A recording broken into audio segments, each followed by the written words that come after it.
Nicole's, what's Nicole's son? Nick. So there's two Nicks now? Yeah. Okay, so Nicole's son is Nick. Yeah. And your friend is Amanda. Amanda and Nick. Your baby needs some clothes. I don't have anything you can play with right now, Bella. Candy. No candy, Mama. I don't have candy. No, Bella. Bella, you can't play with Mommy's lotion. So, this is addiction palette number 5. She keeps stealing my makeup. I'm telling you, this is why I lose makeup. She just grabbed my lipstick. I'm wearing my LuLaRoe today. Sorry guys, I'm dropping everything because of this child of mine. Hence why I lose makeup, you guys. Bella seriously destroys my girls steal my makeup, and I'm Bella particularly. Bella steals them and breaks them, as you saw her do in action today.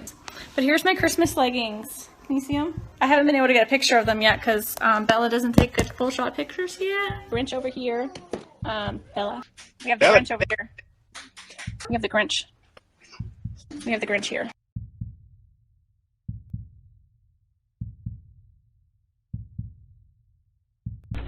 You have to show. Probably, you know. Yep. Do you have a preference? It doesn't matter. Okay. Alright, I'm gonna go make a copy of this so we can look at it together. You good on water and food and all that? I'm working on water, right? I'm good. You hungry though? I'm fine right now, thank you. Alright.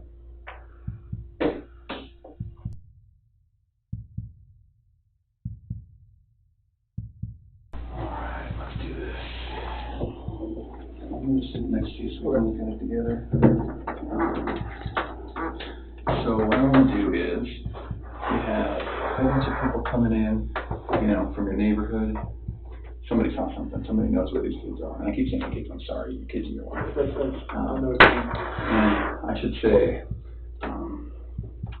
I work these quite a bit, and so tonight, if I make one of those mistakes when I say kids instead of your wife and kids, I apologize.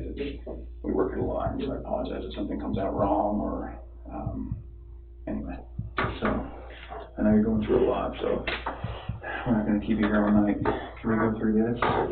So, okay, let's see, you're 148 doorbell detected visitor. What does that mean? So the doorbell has a camera on it when you get up to a certain proximity, and when you ring it, it detects a visitor. Okay. People are already distracting me out here. Oh. So in fact, you know, why don't we do this? So I work a lot of stuff like this in bank robberies, and when I talk to, you know, a witness at a bank robbery, sometimes I find it best for them to just say, tell me what happened, get it all out, and then once you get it out, let's go over it, okay? So just get it all out as far as this. Tell me exactly what you remember, and I'll take notes about where we can go. Okay. So this 1:48 a.m. Let me switch chairs. Because when they come knocking, when they come knocking, I gotta use that key. Do you need more water? No, I brought you Gatorade. Oh, thank you. All right. Alright, so 1:40 a.m., doorbell detects the visitor. So when we were over at the neighbor's house, the next day we were looking at his camera as well, and it didn't show anybody walking up to the driveway, which was kind of weird. That's the only reason I put that on there. Because it showed Nicole dropping her off, but nobody actually walking up to the house. It was kind of weird. But she was in the house. Okay. So, and what time are we talking? This is still 1:48. Okay. So, 2 a.m., Shannon gets into bed with me. 4 a.m., that's when my alarm goes off for work, and I'm supposed to get dressed, brush my teeth, everything I do upstairs. Okay. 4:15, that's when I get back, slide right into bed next to her, and start having a conversation with her about having the house up for sale, and talking about actually proceeding with the separation. Okay. And obviously it gets pretty emotional, like we're talking about, you know, like we felt the disconnection was there, like falling out of love, and trying to stay together, maybe just for the kids' sake, but we're realizing that doing like our homework, it's not, most of the time that's not going to work. Yeah. And it gets pretty emotional because we have 2 beautiful kids and we have one on the way. So it's just a matter of like, it was very emotional, we were both crying, and at the end, we just said, you know, she said she was going to take the kids to her friend's house the day. She would be back. Okay. I was like, okay, it's fine. And so I went downstairs, made my protein shake. It was 5 a.m. That's when I did that. Okay. Packed my lunchbox, had my oatmeal, chicken, filled my water jug up. 5:15, I went outside, backed my truck up, was loaded up. Had my book bag, my lunchbox, computer, water jug, my big clear container. I put big clear containers in my truck so it's easy just to pull out, pull in, just depending on what I'm going to use. My O-ring kit, and I knew I was going to do some stuffing box rubbers that day, so I got some various open wrenches from my toolbox. I know those would work better than the ones they would give me. Okay. 5:30, that's when I went to work. Okay. And I hadn't heard from Shanann for about 2 hours there, so at 7:40 I texted her and asked her if she could tell me where the kids were if she took them anywhere. Okay. Nothing. Okay. At 12 I texted her again, call me. Nothing. And then about 12:10 p.m. that's when my doorbell visitor, it read another visitor, and I was like, it popped up on my phone and it says it was Nicole. And I tried to put it on my phone to see if she's just trying to get in or whatnot. And I hear like she's on the phone trying to, I could hear her on through my phone saying she's trying to get through to Shanann. So that's when I called her. Yeah, I called her at 12:20, see what was going on. She told me that Shanann hadn't responded to any of her calls all day or any of her friends' calls all day. Okay. And that's very strange, just because, I mean, she doesn't get back to me, that's fine, you know, like, she gets busy with kids, whatever. So if she doesn't get back to her people, like, the people, like, she works with direct sales. Okay. So if she doesn't get back with them, that's strange. Is she the type to answer the phone? For them, yeah, like, all the time. Okay. Yeah, for me, it's just like, hey, wait, I'll see you later. Okay.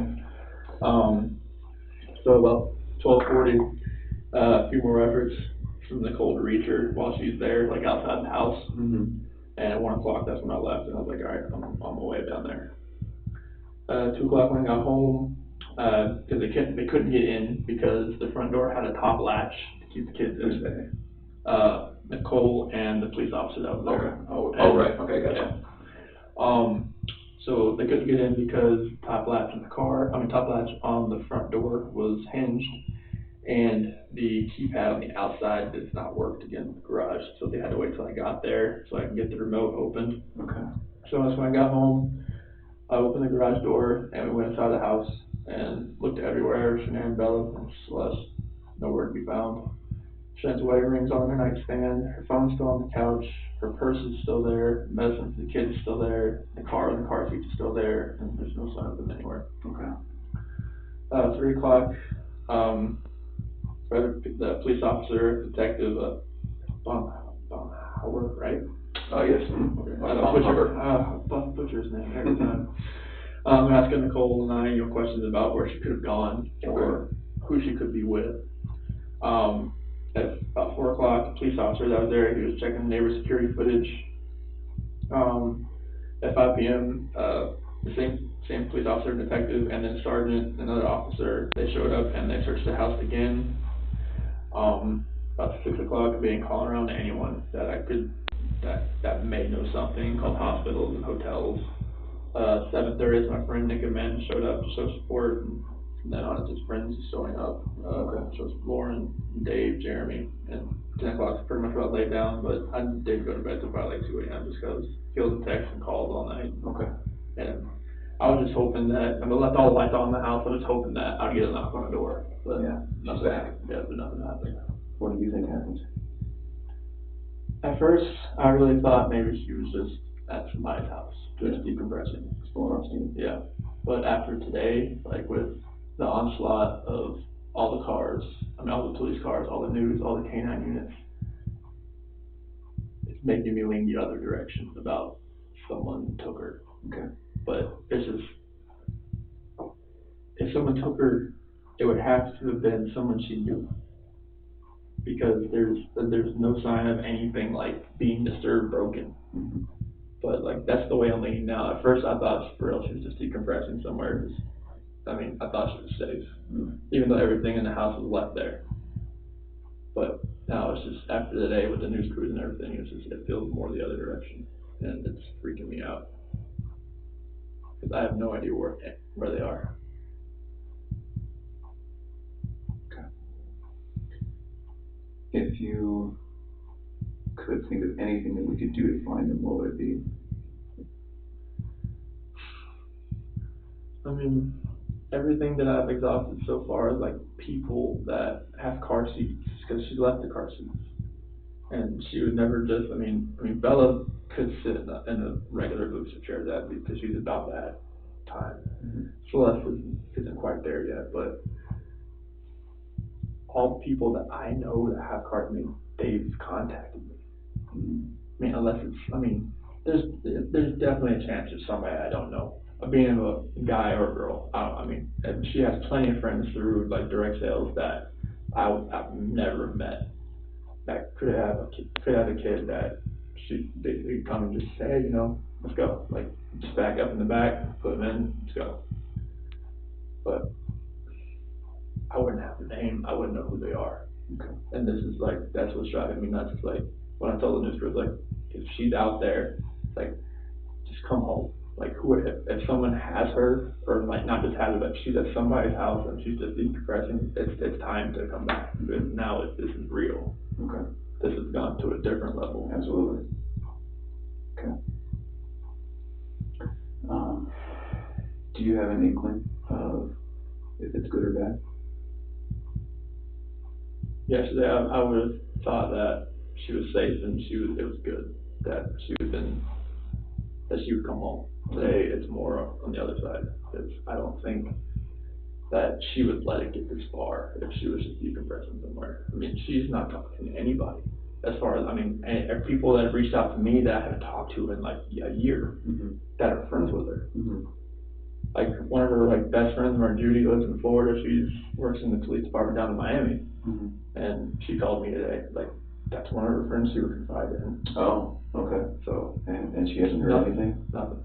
And nobody's heard anything? Mm-hmm. Her parents, I mean, she doesn't like talking to her mom, but still, her mom calls her enough that she would at least answer once. Yeah.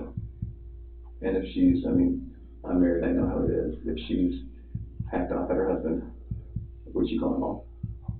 She would call one of the friends that contacted me. Okay. At least one of them, because she has a close-knit group. Okay. But the fact that none of them know anything is very strange, because one of them would have said something by now, seeing what this is escalated to. Is it possible that her close-knit group isn't close with you and there is somebody who knows where she is right now? I don't think so, because, I mean, Nicole she's very close with Nicole. And the way Nicole is acting right now, as far as how emotional she is yet, there's no way, like, she knows. What does that mean? There's no way, like, she would know, like, where she is if she knew. Oh, so you're saying if Nicole knew? Yeah, Nicole knew, like, the way she's acting right now, she's as freaked out as I am. Okay. So there's no way, like, she would know where she is if she knew. Do you know Nicole that well? I mean, she's been over at our house a good amount of time. Oh, okay. Yeah. And you've obviously spoken with Nicole? Oh, yeah. And you don't have any weird feelings from her? No, she was there at the house. Like, she was the one that was ringing the doorbell trying to see what was going on. Okay. Do you have a sense that the police here, or the FBI here, do you have a sense that we have a good enough list of people to call and check with? So I think so, because I've gone through my entire phone. I know Nicole's gone through her entire phone. Amanda, anybody that lives here that knows Shanann, mm-hmm. they pretty much have the same contact list. Okay. So if there's somebody that's not on my phone, it's on theirs. Okay. Has somebody, I think the police have Nicole's, or I'm sorry, your wife's phone, right? Yes. And I don't want to pronounce her name wrong, Shanann. Shanann? Okay. So the police have Shanann's phone? Yep. Do they have your phones? Have they looked at your phones? I don't think so. Okay. Can I run that out and have them look real quick? Yeah. Okay. Is there any password I'm going to run into? 3387. 3307? 3387. 3387. Are there any other phones you can check? Mm-hmm. Okay. When they look at this, what's the best thing that they can do to, I don't know, to say, look for these contacts, look for this Instagram, look for this Snapchat? You know? So, like, the only thing on here that I would say is going to be weird, because our contact list is the same. Oh, you guys have a shared contact? Yeah, like every Google. Yeah, it's like what drove me nuts is that when she like downloaded to the cloud, it multiplied or duplicated. Oh, I hate that. Yeah, so this is the same person over and over 10 again. people over. Oh, okay. So we have the same contact. Okay. So I'm going to run this out. Okay. So 330 or 3387. And I really want them to just not physically rip this phone apart, but really dive in. Okay. And are you okay with that? Yeah. Okay. I'm gonna hand this off to somebody. Okay. All right, I'll be right back.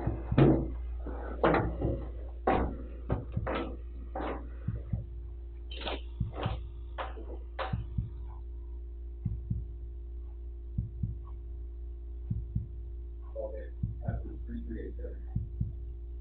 Good, that 3387? Are there any other phones at home we can look at? That's the only ones I know of. It's hers and mine. Computers. She has a laptop, but she barely uses it. Okay. Where's the laptop? In the office. At home? Yep. Okay.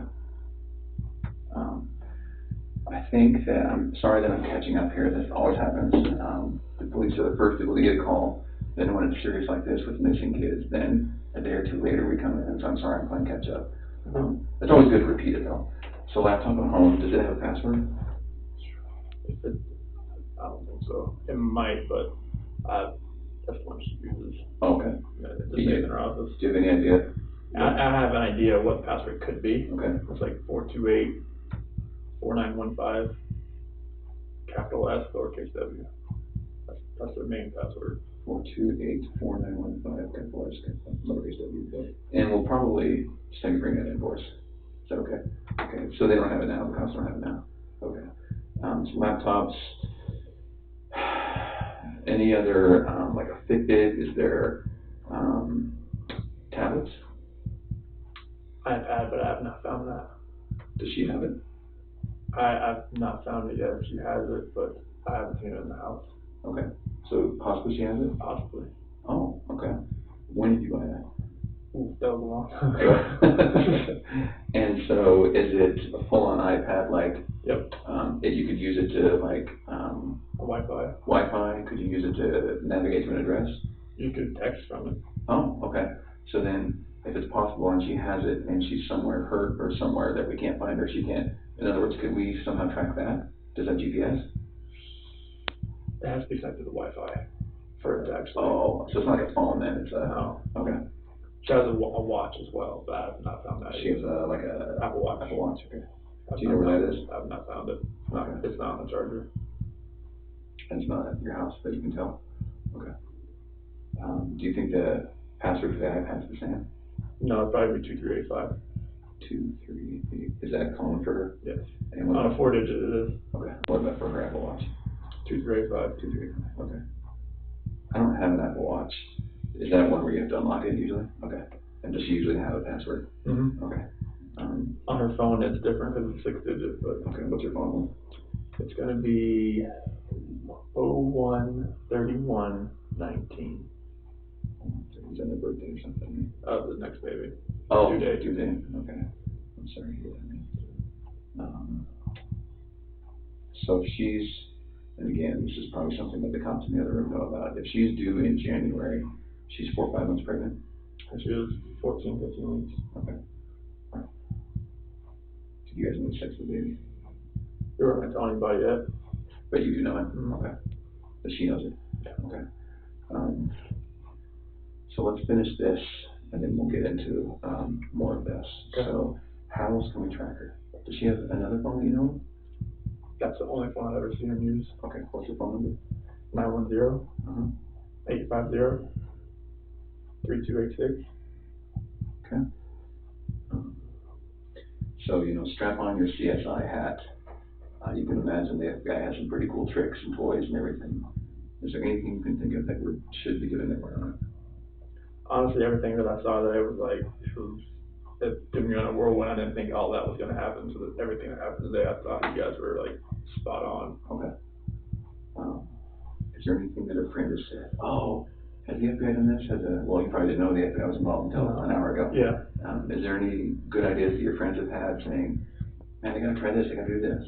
A lot of people have asked about Amber Alerts, but I'm not sure like why that. I'm not sure I'm sure Amber Alerts have to do with like, all right, if you know someone has taken a kid, like since the last person you saw was the mom, and you don't think everybody's gone. Yeah. That's probably why Amber Alert's not really used in this respect. Well, they did a press statement.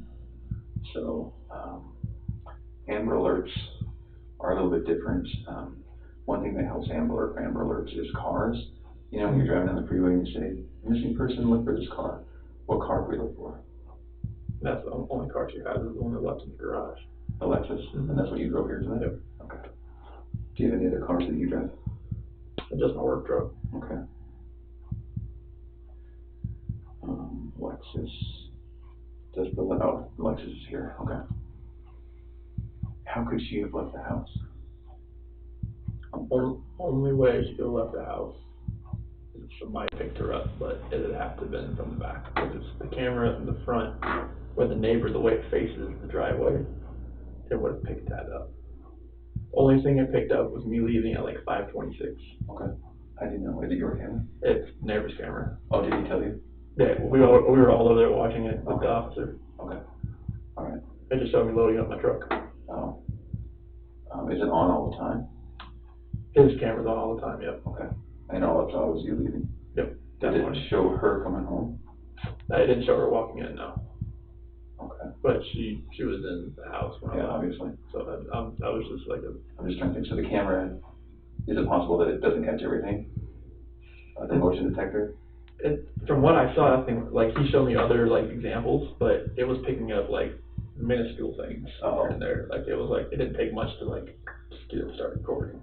Oh, so it probably is a motion detector then, it's a start point. Yeah. Okay, all right. Okay, so then there's his camera, your security system. And my doorbell camera right there. Your doorbell camera. And the only thing that was strange about mine that morning was that when I left, it said garage door 2 remained open. When you left? Were you parked in the garage when you left? I pulled out and it said, I thought it shut. Oh, okay. And it said main garage door 2 open when I went back and looked at all the history. And Nicole said that it was shut when she got there. Okay. But it said it was, because on my notifications, it'll say something's left open, but it won't say when it's shut. Oh, so you got a notification it was open Mm-hmm. after when you thought you shut it? Yep. Okay, all right. Next I looked back and I saw it shutting. Okay. Kids, do they have any security little watches? Mm-hmm. You know, something they have the call home button? Nothing like that? Nothing like that yet. No iPads? Mm-hmm. How old are they? 4 and 3. Oh, they're pretty young. Okay. Anything else you can think of? Honestly, like, we've exhausted like every option, every friend that we know that could have helped her. Okay. So we talked about her decompressing a few times. Where would you do that? She would have to go to her friend's house to do that. She wouldn't just go anywhere, not with the kids. At a hotel?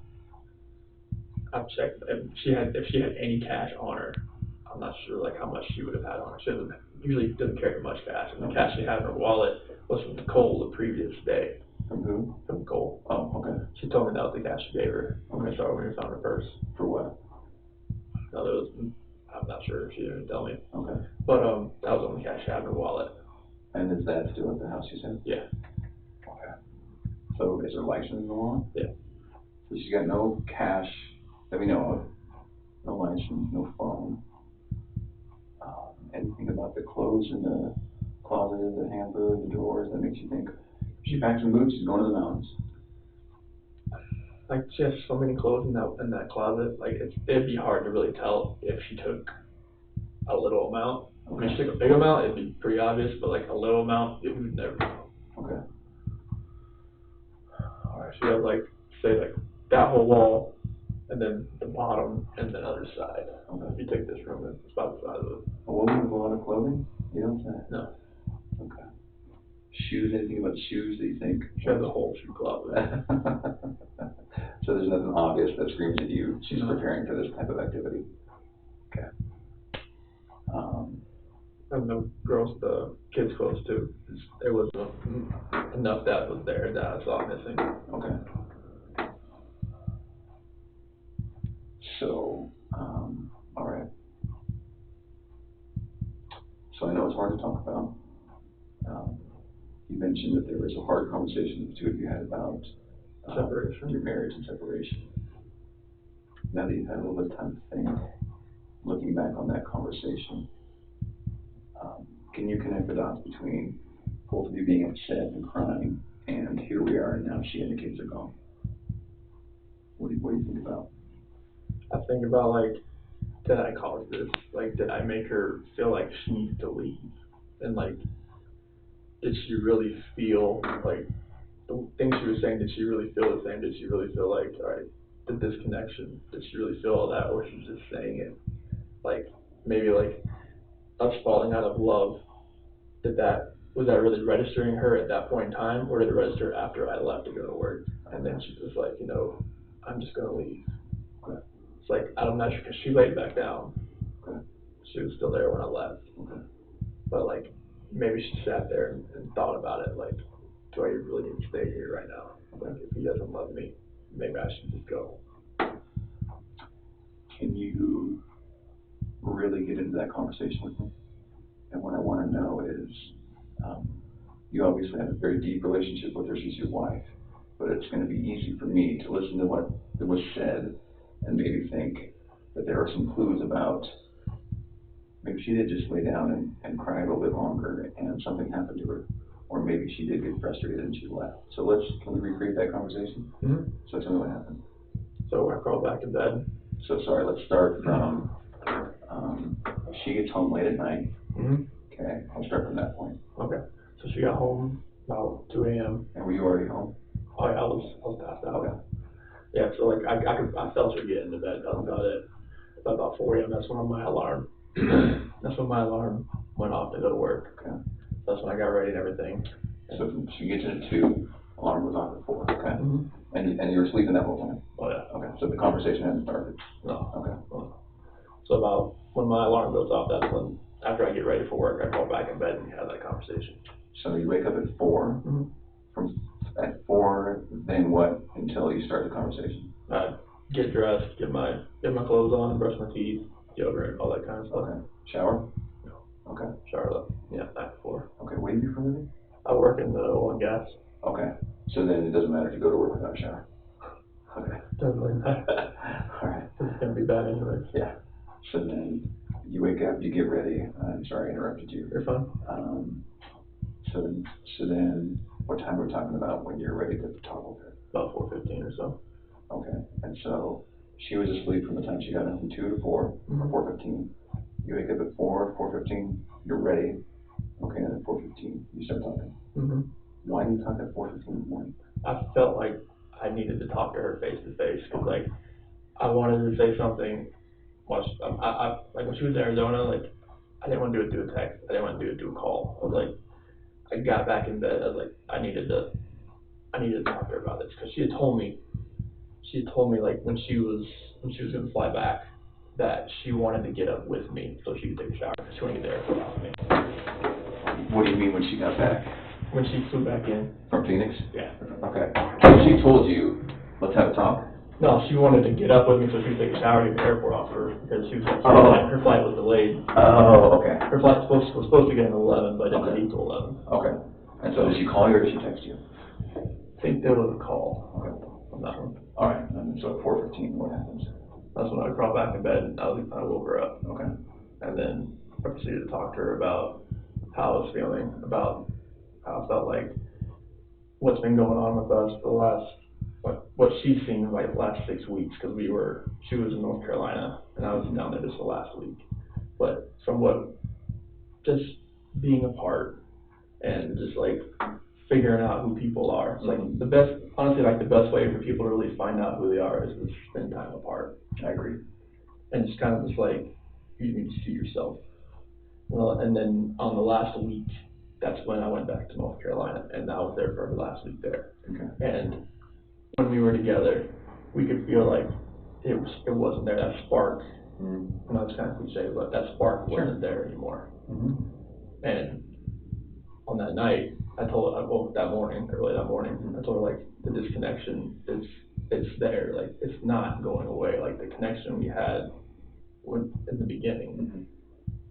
It's not there anymore. It's like I don't feel like the love we have is there anymore. Okay. And it's just like I don't feel like, I mean, if we want to stay together for the kids, I'm not sure if that's going to work. Mm-hmm. Like bringing another. What you told her? Yes. Okay. Like having another baby and bringing us into this relationship. Do you think this is going to work? Mm-hmm. With us being together, or separation? I think is going to be the best. possible route for us.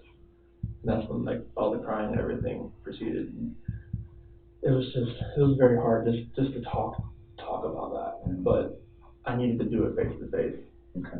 And I needed to see her face like while I did it. I couldn't text, phone, whatever. I needed to be face to face and be able to see her and know that she was going to be at least reciprocating back to me. Oh, what did she say? She said that she wanted to kind of work on it, but if that's the way I was feeling, then she respects that. Okay.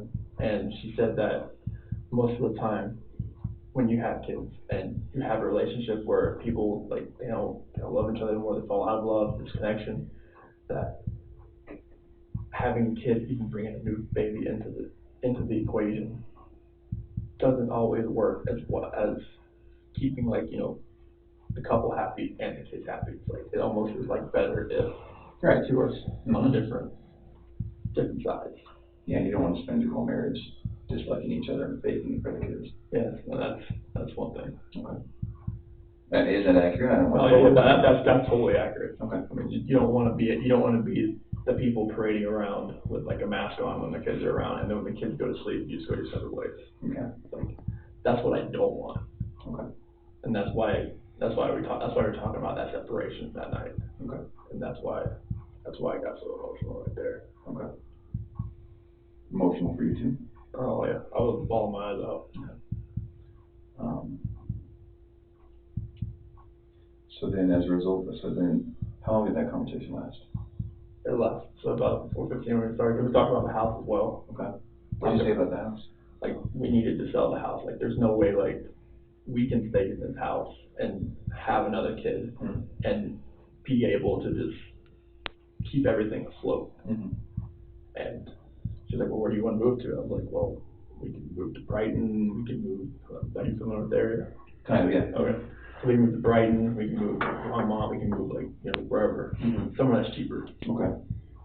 And she's like, well, because she had already contacted the realtor the week before through an email. Oh. To see like what she thought. And that's when like I actually contacted Ann that day, pretty much by about 8 o'clock that day. Who's Ann? The realtor. Oh, okay. Yeah, and asked her, if we can get the ball rolling, see what she thought. So you said your wife called a week before to the realtor? Emailed her. Okay, so then this conversation early in the morning wasn't a shock to either of you or a surprise. It was the next step in the long conversation you have to have leading up to. Okay. This was not like weighing like a Big Bang Theory type thing. It was just this was. Okay. That's why it was just an emotional conversation, because it wasn't just come out of nowhere, left field type of thing. Like we knew something wasn't. We knew about what we wanted to do with the house. We knew what's going on with it. Like we knew something was. Is it accurate to say that then the time when you were away from each other, when she was in North Carolina, the time when she was in Arizona, maybe the two of you knew that could have been time you were talking, and so when you finally get together, we can't wait another second, we're going to talk. Is that right? Okay. And tell me if it's wrong. No, you're right. Okay, so then the conversation starts at 4:15. You talk about each other and your marriage. You talk about the house. Then what? And that's when the conversation ends, and we're talking. That's when she says she's going to take her friends, or take her and her friends take her and the kids to her friend's house.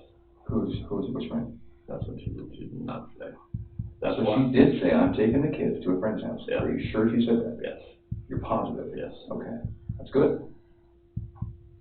Now we're back to the blowing out steam probability, which we like, right? Yeah, that's what I like. Okay.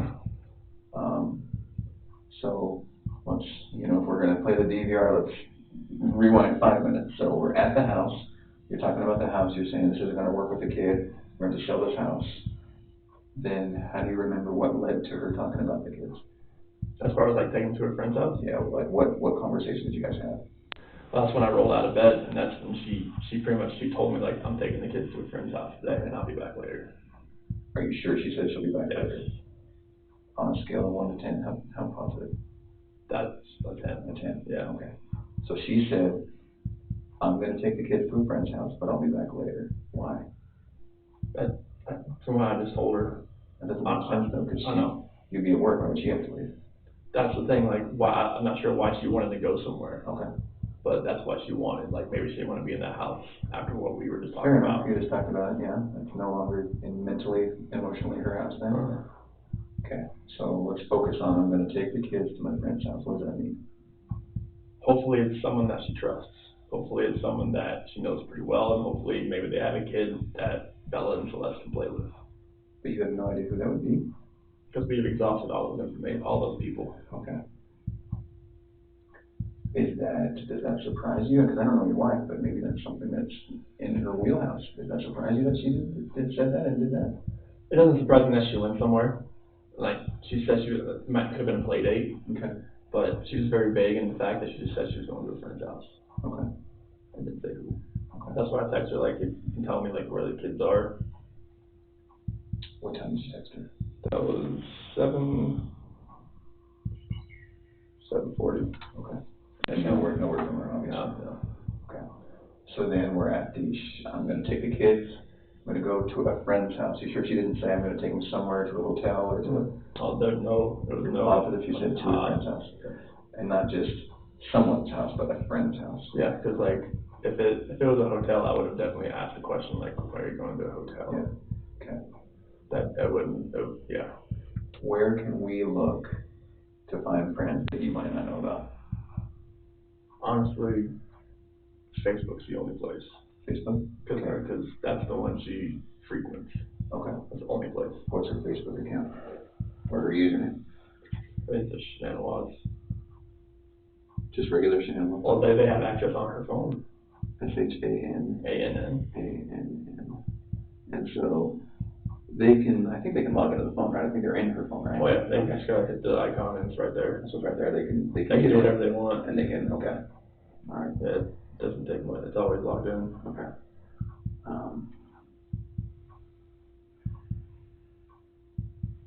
Doesn't she do something online? Doesn't she have an online presence or something? It's with Thrive, the direct sales business. Isn't that her job? Yeah. It's called what? Thrive. Yeah. The company's called The Bell, but the company's called The Bell. LaBelle? Yeah, LE-BEL. LE-BEL. Okay. Yeah, but the product's called Thrive. Okay. What is it? It's probiotics, prebiotics, vitamins and minerals. It's all plant-based stuff. It works very well. Dietary, supplementary. Okay. And what does she do for that? She's a promoter. Okay. Sales? Yes. Okay. Is this I think I've heard of Thrive. Is this like you try to sell it personally to people you know? Okay, so she doesn't have a storefront that she works at? No, it's all cloud-based. Okay, home-based. She can work from home. Well, she can work anywhere. And so where would be a list of contacts at Thrive that we could go start talking to people? Oh, we've already gave them all to them. Like everybody that she contacts through Thrive, they have them in that phone. Please have that? Yep. In that phone? Mm-hmm. Through what? An app? No, just like all the people that she contacts throughout the day. Okay. Like from Addie and Sam, and they're all in there. Addie and Sam, who are there? Addie Maloney's one of her leaders back east. Okay. Sam Paisley, another leader. Someone who's supporting her sales. Yeah. What about people because she's in sales, what about customers she tries to reach out to she doesn't even know? How does she do that? Messenger. You message strangers? Either it's her Facebook page is I guess it's public. Okay, so she has friends on Facebook that might someday think that they want Thrive, they can reach her. Mm-hmm. How else does she do it? It's mainly just through Facebook. Through Facebook? Yeah, like if she has she might do it on Instagram every once in a while. She'll like sync them both so that it goes to both, but. Facebook and what was it, Instagram? Yeah. What's her Instagram username? I have no clue. You have no idea? No, it might just be Shanann Thrives. Shanann with a underscore and Thrives. Okay. So you don't do Thrive? I do. She kind of runs it. Okay. Do you do it separately from her then? It's a different team, but I'm under her. Okay. It's like she signed me up under her. Okay. So whatever I do helps her. Right. Okay. What else are we not thinking of? So let's continue with I'm going to go to my friend's house. Then what happens? That's when I go downstairs, make my protein shake, get my lunch, everything ready. Because you're not going back to bed at this point? No, Okay. I gotta go to work now. And this is somewhere near 5:15. Okay. And then that's when I go out, get my truck, load everything in it, and 5:30 I'm for about what the neighbors think said about 5:26 I'm gone. Okay. And she's still at the house then? Are you sure? Yeah, because I mean, she never came back downstairs. And explain your house to me. Do you leave through downstairs? I'll leave, go downstairs and leave through the garage. So then this conversation happened upstairs? Yes. In the master bedroom? Yes. Okay. And you're sure she didn't come down? Like, once I was in the garage, so I didn't see anything after that. Did you see her car in there? Yes. Okay, and you left when her car was in there? Yep. So it's clear she's in there. Mm-hmm. I'm just trying to determine if there's any other time she could have disappeared. And then, so from 5:30 then, what? That's when I went to work. Okay. All right. And then 7:40 is the next time I texted her. And why'd you text her then? I hadn't heard from her, and I was just seeing if she knew like or just seeing where she went. Texted Shanann, right? Yep. Shanann? Yep. And asked if she could tell me where she was taking the kids. Oh, okay. So at this point, it's 2 hours later, and you're thinking, I wonder where she's going. Yeah. Okay. And is that text on your phone? Yes. Okay. Then all the way, what happened between 7:40 and noon? I was working. I was outside working. Okay. Noon, texted Shanann to call me, and that's going to be on your phone too. Okay. 12:10, doorbell visitor. That's when Nicole was at the door, and it pinged on my phone. Okay. What's she doing there then? Oh, then 10 minutes later, you called Nicole to see what was going on, and she told me she couldn't get a hold of Shanann either, and that her shoes were whose shoes? Shanann's shoes? Yeah. Were next to the door, and her car was in the garage, next to the door, inside or outside? Inside. There's like a little small rectangular window next to the door. Okay. You see right in there. Does that mean anything to you that Shanann or her shoes always by the door? Yeah. Okay. So when you come in the house, does she usually come in the front door? Most of it, unless she drives in. Okay. Then she goes into the garage. Okay. That was just from the previous night when she came in. Oh, okay. So then, let's think about this for a minute. If she comes in, drives in with, what's your other car, Lexus? Yep. She drives in the Lexus, comes in. She comes in the garage door that way if she drives in the garage. But since Nicole dropped her off that previous night, she came in the front door. Oh, someone else is driving. The Lexus is already there. The Lexus is already there. Okay, so then that makes sense. Yeah. Okay. You see what we're trying to do? We're trying to be like, did she walk out or was she taken out, right? Yeah. Okay. So then it makes sense that her shoes were still right there. Mm-hmm. But she's obviously not wearing those shoes. Okay. All right, let's keep going. 12:40. A few more efforts by Nicole to reach her. How do you know? Because that's when she was still at the front door, and I was to reach her at the front door. Yeah. Okay. 1 p.m. I'm now on my way home to check on my family. Is that just because you're worried based on the conversation with Nicole? Had the police contact you by then? No. Okay. 2, I arrived. Sorry, go ahead. But Nicole said she was probably going to call the cops. Okay. All right. Now, so it sounds like Nicole's pretty worried. Mm-hmm. More worried than you. Well, so once she couldn't get anything out of her and nothing was going on in the house, I was like, all right, I gotta go home. But it sounds like Nicole is more worried. Yeah, because like most of if she doesn't text me, like I understand that. Okay. Like sometimes that happens. Okay. But for her not to get back to her direct sales group, that was very unorthodox. Okay. And you had a pretty tough morning with her. Yeah. So she's, again, decompressing. Yeah. She's in. So it's okay that she's not texting you maybe, but you're going to come home and check just in case. Mm-hmm. But Nicole's freaking out. Mm-hmm. Is that right? Yeah. And I'm walking myself through this. You tell me, no, that's not what happened. No, I mean, like, she like, for her not to get back to her friends like that, like, that's not normal, because, like, she'll get, like, tons of text messages throughout the day from direct sales. All right. Like, if she doesn't get back to me, I just assume that she's busy. Okay. I'm now on my way home to check my family. 2 p.m. I arrive home, open the garage door. How? I have my, button. Okay. It's in your truck? Yeah. Okay. And get inside the house. Shanann, Bella, and Celeste. Who are Bella and Celeste? That's with my kids. Okay. Oh, are not in the house. Oh, okay. Shanann's wedding ring is on her nightstand. Her phone is on the couch. Her purse is still here. The medicine for the kids is still here. The car with the car seats are still here. There is no sign of them anywhere. Frederick police officer and detectives are asking Nicole and I questions about where she could have gone or who she could be with. How did that go? I mean, we tried to go through from what we could gather, like where she could have gone. Okay. As far as like what we saw in the house, it didn't really make sense. Okay. That's when we're just like starting to look through the phone and just kind of call around. Once we found the phone and Nicole knew what the passcode was, just kind of loaded up and see what transpired. And obviously there was like 50 something text messages that like popped through. Okay. All right. Because the phone was off. Okay. What do you mean the phone was off? It was off. When you found it was off? Off. Was the battery dead? No. Why are you making that? I have no clue. Like, why was it off and why was it not with her? It's weird, right? Because if you're saying that she does a ton of texting and marketing and sales and calling certain people back, okay, how would it turn off? You'd have to turn it off. Okay. Because it wasn't dead. It was like 50% or so, I think. Are you sure? Okay. And it was on the couch? Mm-hmm. What do you make of that? Oh. Usually it's not right by her nightstand. Okay. That's usually where it always is. Nightstand in the bedroom? Yeah. Okay. Anything else about that? No, that is weird that it was sitting like on the couch cushion, like right there. Okay. So, can we back up a tiny bit? You come home, no one had been in the house? No. Okay. No one could get in the house, is that right? Yeah, unless you had a garage door. Okay. And that's how you got in? So I got in. So at this point, you get there. Are the police there at this point? Yes. So you, the police, Nicole, that's it. Her son. Her son, what's her son's name? I think Nick. I think his name's Nick. Nick.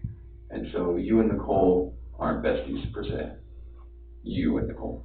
Oh no, like we're friends, but yeah, my wife and her are really good friends. Okay. And so Nick, you don't spend much time with Nick? No. Okay.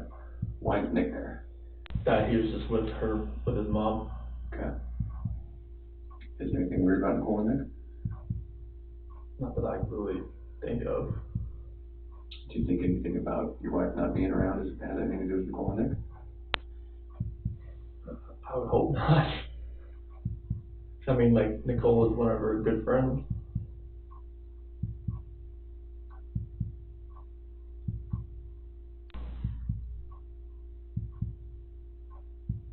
Okay. I don't think they could have done anything, like, as far as, like, helping her get out and then being so emotional when they couldn't find her. I don't think they could be capable of that.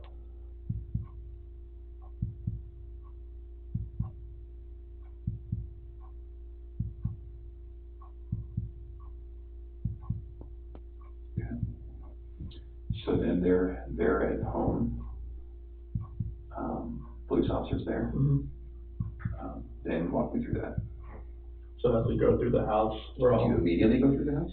I open the garage door and I just go into the house. I'm looking, like I just go in the garage door and I'm looking. Is the police officer saying, "Hey, let me talk to you for a minute"? No. No. Okay. What's the vibe like? I go up there, shake his hand, but I'm like opening the garage door at the same time. Okay. And then I go through, and then they're waiting at the front door. I go in, open that up, and then they come in. Oh, so they didn't go in the garage door with you? Okay. Well, they went in the garage. They didn't come in the way I did. All right. So then everybody goes in, and then what? I run upstairs and I look in the bedrooms. Okay. And because that's where she would be? That's where I would expect. So it's just a standard house, upstairs bedrooms, downstairs living area? Yep. Okay. There's one office downstairs. Okay. And then upstairs, then what? I'm going to Bella's room, going to Celeste's room, playroom, master bedroom. I'm looking everywhere, like bathrooms, and nothing. Okay. And then? I found the wedding ring right there on the nightstand, and then. Right then? Yeah. Okay. Is that weird? She only takes it off and she covers her hair. Okay. And she'd already covered her hair like the week before, so. Okay. That was just like probably a result of our conversation. Oh. I would think. Okay. And then Nick finds her phone on the couch. And why did he find her phone on the couch? What's he looking for there? I don't know, he was looking. For Clues? Clues, just Okay. looking around too, and just happened just like to run across it right there on the couch next to the cushion. So he found it, it's not as though you were calling it to find it, he just found it. Yeah. Okay. Then what? Saw the, Nikki puts the passcode in, because it was a 4-digit passcode before, and it was a 6-digit this time, so now like. 013119. Yeah. She knew her friend's passcode? Yeah, I didn't, because it used to be 2385, but when she changed it to 6. How did Nikki know it? Maybe she knew it over the weekend, because I'd never seen a 6-digit passcode on her phone. Is that normal to you that Nicole might share her passcode with somebody? I wouldn't think so. Do you know her to have done that before? No, because she's only told me her passcode before, like her phone's her lifeline, so. Okay. Are she close with Nicole? She's decently close. How long have they known each other? Probably at least over a year. How did they meet? When Shanann's mom lived here, Shanann's mom worked she was a hairdresser, and Nikki was like one of the managers. Oh. Nicole, sorry. Okay. And then did Shanann get her hair done there or something by Nikki? No. Okay. Just Shannon's mom and Nicole were friends, and then Shannon got Nicole into the Thrive, and Okay. went from there. All right. So now we're at finding the phone, Nicole unlocking the phone, then what? Waiting for everything to load up and watching all the text messages pop up, phone calls, missed calls pop up, and go from there. And what were they? It was just people asking like, are you okay? Where are you? Type things. Okay. All right. Okay, then what? The police officer, he looks at the phone, looks through it just to see like if anything looks, up any of the text messages. Mm-hmm. And then I walk downstairs and I'm looking around down there, seeing if I see anything at all. Nothing out of the ordinary. Okay. And then I think that was at 4 o'clock. That's when because the officer I went over to the neighbor's house to see if he saw anything. And whose idea was that? I think it was the officer, because Okay. he just went over there. And then that's when the neighbor called him back over to show him he had some stuff from the other night. Okay. Just show him like whatever he had that put motion on it. Okay. Who originally called the police? Nicole. Okay. And is that the time when you were telling me you're coming home and she's freaking out? She said that she told me she was going to call the police, but I thought, okay, I'm coming home. It's like, let me look through everything. Let's see what's going on here. And on my way home, that's when she called me and said the cops are here. Okay. All right. Okay. Frederick police officer and detectives are asking Nicole and I questions about where she could have gone or who she could have been. 4 p.m. Police check neighbor security footage and question them as well. Okay. Have we talked about that? Is that where we're okay? That's where we're at. Anything else about that? No, it just shows Nicole dropping her off, but her not walking up, and it shows me loading my truck up about the time that I told you I left. Okay. Officer, detective, and sergeant come by to search the house and ask some more questions. How'd that go? They just had me sign the paperwork to search the house. Okay. And I just waited outside and let them go through the house. There's a missing persons warrant, I guess. Sure. Okay. And did they find any other clues? Okay. Begin calling around to anyone I know that could know something or maybe see Shanann. Calling locals, hospitals, and hostels as well. 7:30 p.m. Friends, Nick and Amanda come by to show support. Okay, so that became good. So 6 p.m. Begin calling around to anyone I know that could know something or maybe see Shanann. What happened there? Same thing, like everybody that I've talked to, it's like they haven't heard from her, they haven't seen her, nothing.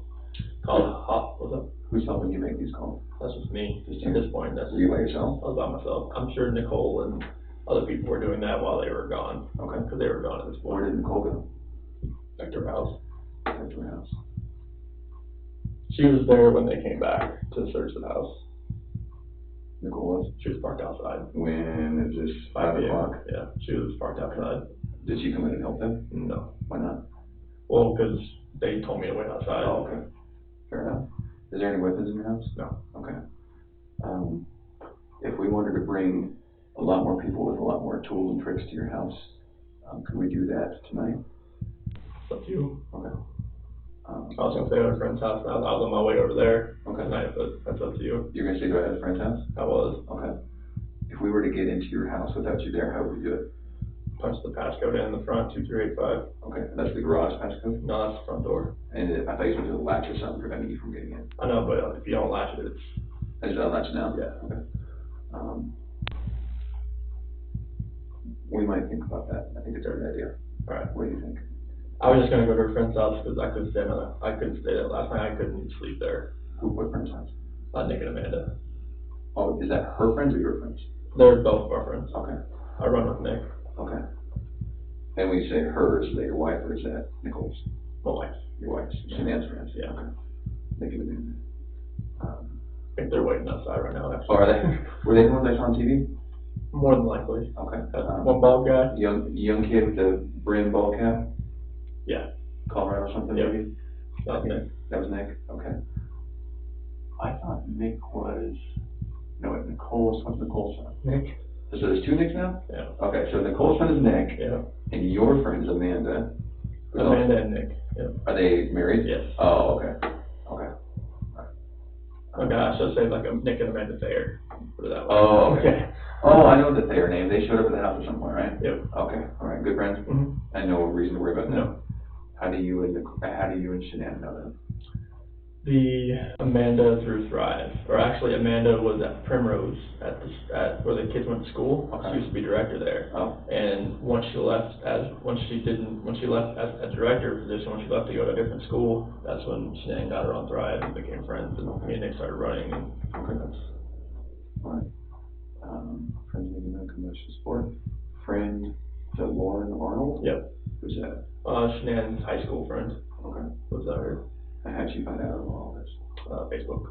And so did you ask them who and where Shanann might be? Oh yeah, like Shanann, Lauren and Shanann were actually supposed to meet up that day. To do what? Meet up at the house for this pregnancy pal thing. At your house? Mm-hmm. What time? Don't know. Was there any communication about that? Not to me. How do you know? That was the first I'd heard of it, because she said that they were supposed to meet up that day. Oh, when she came over at 8, Yeah. she said, holy cow, we were going to meet together, something like that? Yeah, like that, when she heard about everything on Facebook about Shanann being missing, and she's like, yeah, her and I were supposed to, Lauren said her and I were supposed to meet up and do a little pregnancy pal thing. Is Lauren pregnant? Yes. Okay. First kid? Third. Okay. And so, both third kids. So they were just going to meet up because they're expecting mothers. Yeah, they're probably just going to just hang out. Yeah. And probably haven't seen each other in a while. Okay. I ain't worried about her though. Okay. Who are you worried about? Anybody that I know right now, like, if they have not told me anything, it'd drive me nuts. It's driving me nuts, because, like, there's no way, like, the people that I know that have kids that could have helped her, if she's at somebody's house right now, like, they would have had to say something by now. With all this going on, there's no way they could have kept their mouth shut by now. So then who are you worried about? Honestly, like, I can't really say, like, if I'm worried about anybody right now as far as, like, any of her friends that I know. Okay. All of them are showing, like, their deep concern about what's going on right now. Okay. And I think, like, with that deep concern, that can't be faked. Okay. So then, who are you worried about? It has to be somebody I don't know, honestly. Okay. The only thing that I can think of is somebody I don't know. Okay. Does your gut tell you that Shanann and the kids walked out, or that they were taken out? Yesterday I would have said they walked out. Today I would have said I'm leaning the other direction. Okay. Friends Dave Cologne and Jeremy Lindstrom combined to show support. Who are they? Dave Cologne, when I worked for Ford, he ran an auto body shop. He actually works for Boulder County Sheriff's Department now. Oh, okay. And Jeremy Lindstrom, we he worked in the sales department at Ford when I was a tech, Mhm. and he works at a Ford dealership now. Okay. And Jeremy's the daughter just watched the kids over that this past weekend too, so we know them pretty well. What's his daughter's name? McKenna. Okay. Was she the one watching the kids the night before? Mm-hmm. Okay. I saw her name in a report or something. How did that go with Dave and Jeremy? Oh, good. They're just there just to show support, just chilling in the kitchen. Just two of them? And then us, me, and them. And Lauren and all them had gone by then? Oh yeah, everybody else is gone by then. Okay. When they come over to show support, what are you guys talking about? Just talking about like what could have happened. Like, do you think she could have gone somewhere? Do you think she's actually taken? Like, what, like just random questions like that. And then they're just talking about just other stuff to kind of get things off my head a little bit. Okay. Okay. 10 o'clock. I lay in bed and proceed to take calls from friends and family the rest of the night. How'd that go? I'm just answering. Nobody can sleep as far as East Coast, anything like, Addie, Sam. Who's Addie and Sam again? Addie most they're leaders in Thrive. Okay. They're people that Shanann reaches up to. Okay. Have we talked to them? Oh yeah, we talked to them on the phone. You have? I texted them, it's all on there. Okay. And so the real live communication sense, we couldn't find Shanann? Yeah, like that. Okay. Have police talked to them? I believe so. Okay. Just on the phone? Yes. Are they in North Carolina? No, they're like northeast. Northeast what? Like Baltimore. Oh, okay. Yeah, over there. All right. Who else calls? See her mom, talk to my parents, talk to my sister, texted with Kelly, that's another, she lives in New Jersey. Oh, who else? Jeremy, Dave, all those people. Okay. All right. Can we talk about something that's kind of hard to talk about? So when I work investigations like this, I have to keep an open mind on everything. Okay. And part of keeping an open mind is listening to you talk about your wife and your marriage. And the day she goes missing is the day that you guys have marital discord. Okay. So you can understand what I'm thinking about you. Yeah. What do you think about that? Makes me sick to my stomach, honestly. Like, I know, like, I've talked to a few of my friends who's like, this does not look good on you. I'm like, I know. It's like if people knew that we were having marital issues, they're gonna look at me, especially with the way everything looks. And it honestly just makes me sick to my stomach because this is something that I would never do. Ever. I know, like, you have to look at every vantage point. This is something I would never do to my kids or my wife at all.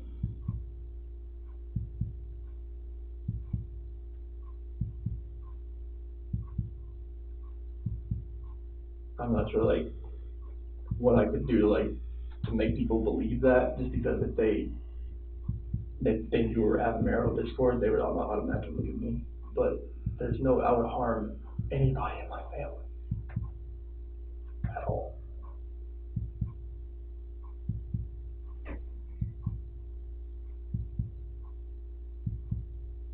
I know we were having marital discord, and we had that conversation that morning, and then she goes, we have no idea where she is, or the kids. I promise you that I had nothing to do with any of that.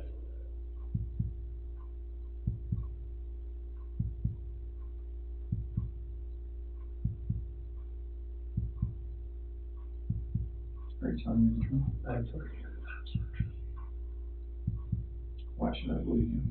Because I'm a very trustworthy person, and the people that do know me, they know how I'm a calm person. I am not an argumentative person. I am a person that's never going to be abusive or physical in any kind of relationship. I would never harm my kids. I would never harm my wife. I mean, you can talk, you can talk to any of my friends, any of her friends. They know me. They know I'm a low-key guy that's quiet. So I'm not about confrontation. I'm not about anything that elevates to that level. I mean, like, if someone like yells at me, screams at me, I just take it and I just try to get it by the wayside and get it back to where it's just a cool conversation to where like none of that gets to that height. Because I am not that person.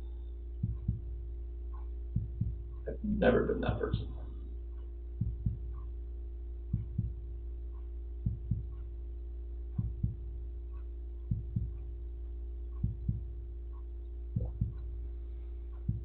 Okay. You can imagine it's my job, okay? And I told you that tonight, we would talk about things and might offend you, you know that we have to get to the bottom of this. So, You know that. yeah. Okay. Would you take a polygraph? Sure. Okay. Would you take it tonight? If that's what you want me to do. I've never done one. I don't know like what it involves, but You know what it is? from what I've seen, it goes on your finger. You know what the purpose of one is? That's for a lie detector test. Okay. All right. Well, why don't we do this? Let's take a little break. I'm going to come back in here because I have a lot more questions for you. Okay. I want to remind you that tonight is voluntary. Okay. I can't keep you in here. I won't keep you in here. If you want to get right up and walk out of here, you can do that. Okay. All right. Do you want to keep talking? I mean, I can. Okay. I mean, if that's what you want, I can keep talking. Okay. And you understand that I'm not arresting you right now. You understand that you can walk out of here at any time. Sure. Okay. Having said that, I do want to talk to you. I have a lot more questions for you. Okay. Okay.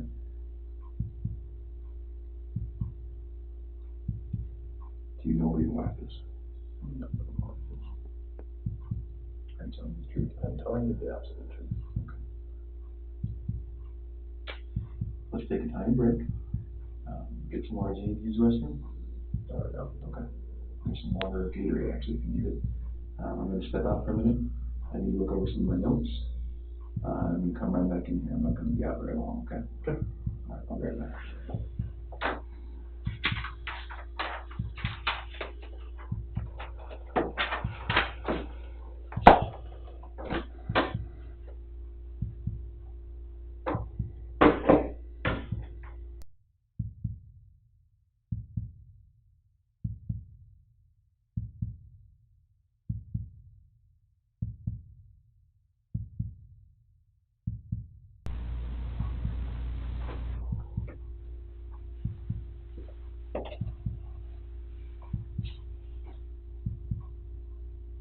We'll have everyone else. I'm just going to keep this room for a little bit longer. So just shuffle people through the other rooms. All right.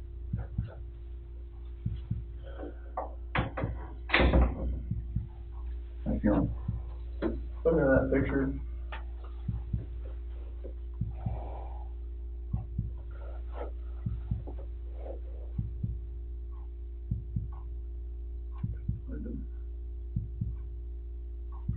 God.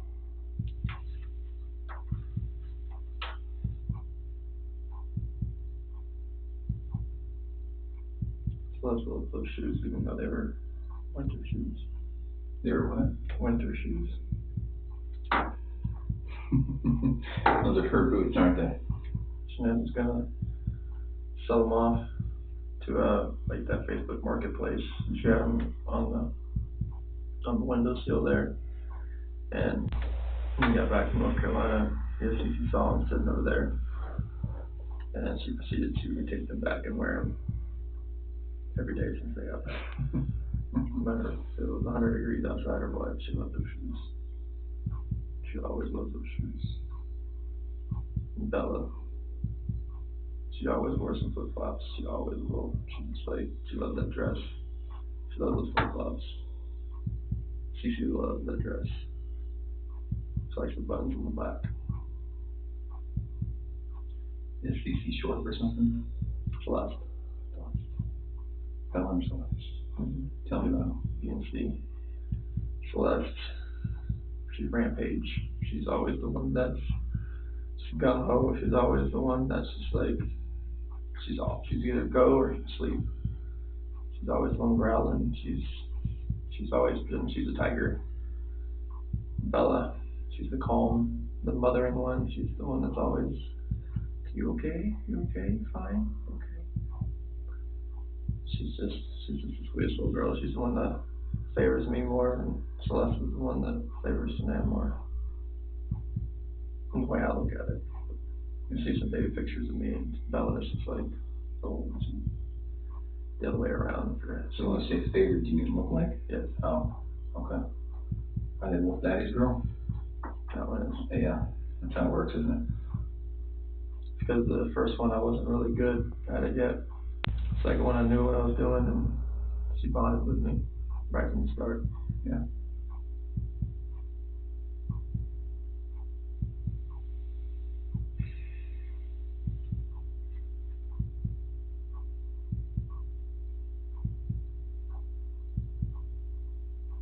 I remember when they wore that dress. She just wore that dress not too long ago. I unbuttoned the back of it so I could get her pajamas on. She's like, no, Daddy, button. I got a button. I'm gonna love those spaghetti strap dresses. She likes long dresses. She was a girly girl. Always.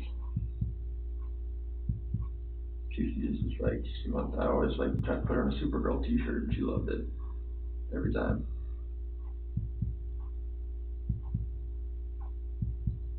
She always be smiling though. Bella, you have to like really kind of, like, you want some gum? She said, you want some gum? She was looking in this picture. I think she's always just smiling on the camera.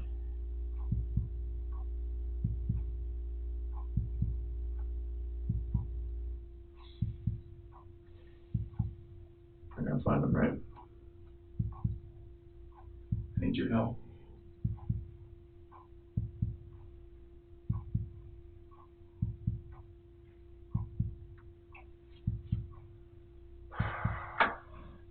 I gotta find them. I gotta find Shanann. This is the picture somebody sent me.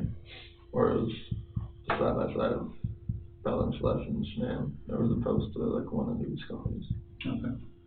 This was the picture they used of the girls. All right. What are you thinking about anything while I step down? Just how much I want to see these two girls and my wife again. Just I want them to come home.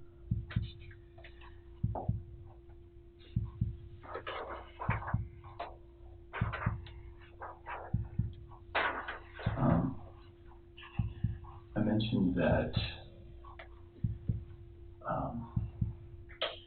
when children go missing in the FBI, it's a lot like you see in the movies. We like to get every single one of our recent sources. We like to call every agent and wake them up out of bed, call them back from vacation. We just really like to put a full force in. Mm-hmm. Is that something that you're comfortable supporting? Yeah. Okay. That means that I want to have as many eyes, as many hands, as many investigators, as many evidence people as we can possibly get looking at your house. Okay. Can we do that right this minute? Up to. Okay. I'll stay out of the way if you want. Okay. That's usually best. For you, for us, for everyone. Okay. You want me to go stay at my friend's house then?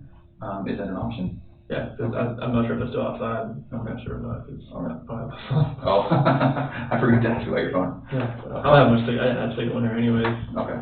But, concrete block. So what I might do then is in, I don't know, 5-10 minutes, I might just step out for a very quick break and just say, guys, let's go in that house right now. 2385. You did tell me that, and I did write it. The garage is 2385? The front door. The front door, 2385, and that latch or whatever is not gonna get in our way? It should be unlatched. Okay, good. All right. If it is, just call me. Now, when they go in there, I want them to run a black light over everything. I want them to have to collect DNA. I want them to look for hair strands and DNA samples. And I want them to look at your stuff and your wife's stuff and your children's stuff and the garage stuff and the car stuff, all of it. Okay. Is that all right? Yeah. Okay. Do you have any problems with that? Mm-hmm. Okay. So then I want them to do that sooner than later. I might step out here in a minute and just tell them the code and just let them know, guys, let's find how we can get these girls. Okay.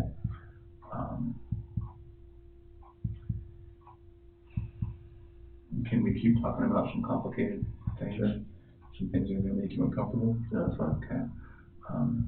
And I think you know why I have to ask them. Okay. And Hard job. it's a hard job. It is a hard job. And I'm going to ask you one thing, and you're going to give me an answer, and I'm going to ask it just a slight bit different, and you're going to give me an answer, and in about 10 iterations of this, you might get annoyed, but I do have to make sure that we understand each other. Okay, is that all right? Yeah. Okay. So we have your daughters who are missing, we have your wife who's missing, okay? And that's the most important thing right now, okay? Do you agree with that? Yes. Okay.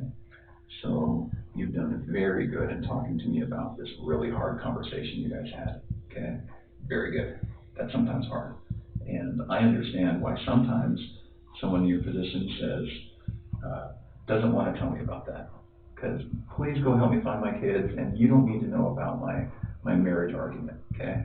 So I got to say, you've done very good at that. And I need you to keep doing that. So I need to ask you about your marriage and infidelity. Okay. Okay, tell me about it. I have never cheated on my wife. Okay. And I fully suspect she's never done that to me. Oh, okay. Like, she's always been a trustworthy person. I've always been a trustworthy person. I fully expect if we ever thought about straying another way, that we would tell each other before it happened. I think that sounds ridiculous. Okay. Because in the history of the earth, nobody ever does that. Okay. I just, that's what I would like to think. Okay. I mean, I know mistakes happen. Like, Sure. You know. Yeah. But that's what in my head, that's what I would think would happen. I would hope would happen. Okay. But now, even though I think that sounds ridiculous, if I was in your shoes, I'd say the exact same thing. And I believe that. Okay. But I kind of don't. And you can imagine in my job, I meet all kinds of people. Mm-hmm. And you can imagine that there are people who have Saturdays with their girlfriend and Sundays with their wives. Okay. Right? And they consider themselves to be very virtuous people. Okay. So, with that in mind, I don't care if there's been anything in your relationship. I just don't. And I'm not going to tell the news, and I'm not going to tell anyone, but I do need to know. So, is there anyone that you think that maybe your wife got close with? If she did, it was very secret then if that was the case, because I had no inkling No at idea. all. No, Okay. it wasn't even a suspicion. Okay, not one guy. Or girl. No. If that was the case, I mean, I didn't have one suspicion about it. Like, if it happened, it wasn't even I wasn't aware. Nothing. There was no clue. There was no texting with the phone back or I walk in, swipe type thing. I didn't really have any of that. Okay. No perfume when she's going out with the girls. She always smokes. She always sprays something You know on what us. I mean? Yeah, I know. Special It wasn't perfume. like that 1 in a million perfume or something like that. All right. No late nights that surprised you. Okay. Now let's talk about you. Okay. Okay. On your end, I gotta ask, what's your name? I don't have another one. You sure? I'm sure. Okay. Would you tell me if you did? Yes. Okay. So, again, highly trained investigator over here, right? I see pictures of you from a few years ago, Mm-hmm. and I see you standing before me now. Okay. You've gotten pretty fit. Okay. You can imagine when guys start cheating or want to cheat, that's what happens. Yes. So tell me about it. I did not cheat on my wife. Okay. Not Thrive helped me. I went from 245 pounds to You were 245? 245 pounds. And that's great, man. Thank you. And I'm 185, 180 right now. Mm-hmm. And I've been eating cleaner just trying to, the last little bit, Thrive has helped me a lot, but to maintain it and try to eat cleaner has really helped me as well. Okay. And I've got to imagine that maybe there was a girl that inspired that? No. No? No. Okay.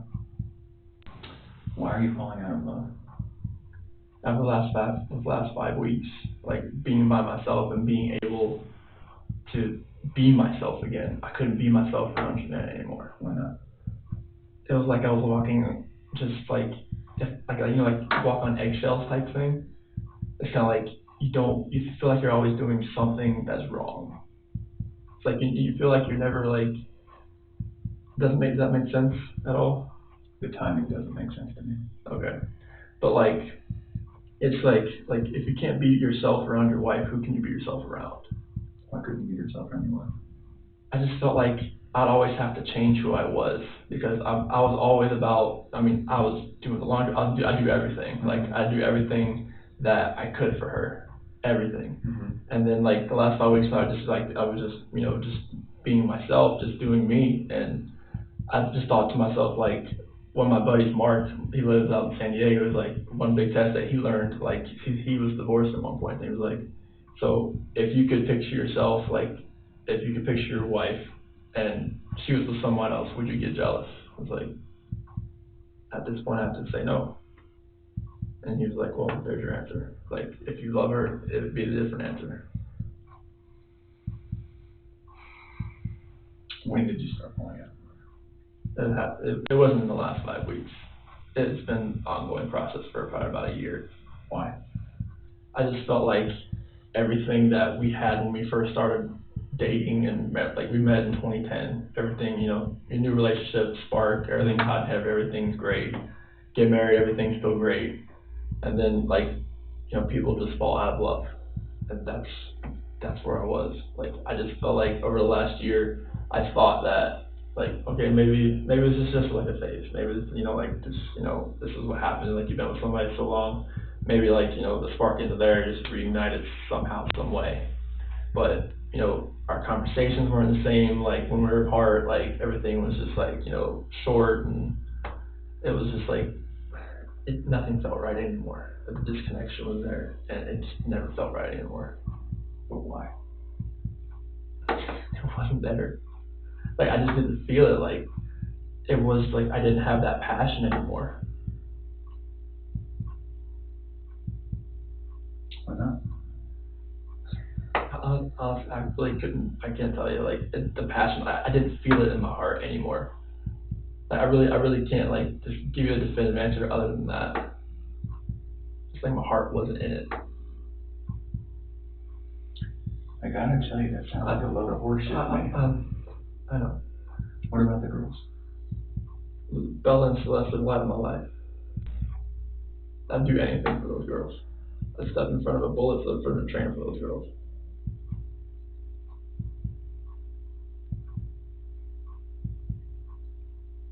It doesn't add up to me. Then why did it spark back?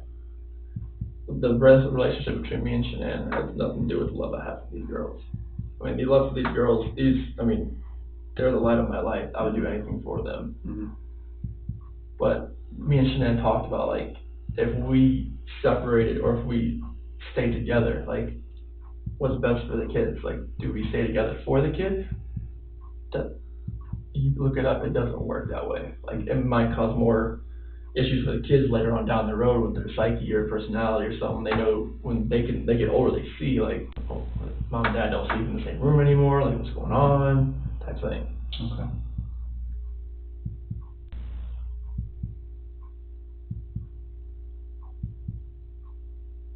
If you had to guess, if you had to put your finger on it, if you had to, point to two people that are hot and heavy, that have kids that they love, what happened? You can't take the kids into the factor because, like, when the love you have for your kids is gonna be like exponential. It'll no matter what, that will never die. Mm-hmm. Because those are your kids. Mm-hmm. That'll never die. Between you and your wife, like, the love that you have for each other, like, from start to finish, like, from right when you started to wherever if your relationship ends, like, like, when you're in that type of relationship, you're with somebody for that long, something happens. Like, something like, if it's just conversations, or if it's just like, it's not attractiveness at all, like, it's just a connection that isn't there. Like, when you can, like, look at someone or just, like, put your forehead to their forehead and you just, like, hold them, and you know what each other's thinking. That's a connection. I didn't have that connection anymore.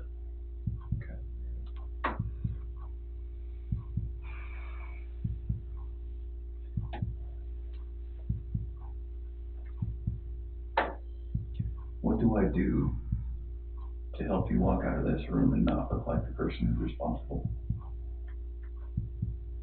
You have to trust me that when I tell you that these two beautiful girls right here, I did nothing to them, and to my beautiful wife, I did nothing to her. Like, you have to trust me and believe me. Like, I know you don't know me as a person. You've known me for like 2.5, 3 hours, and I don't know what your opinion is, but you have to realize that these two beautiful girls right here and my wife, I had nothing to do with the disappearance. Like, they vanished, they were taken, someone has taken them, they're safe somewhere, we don't know.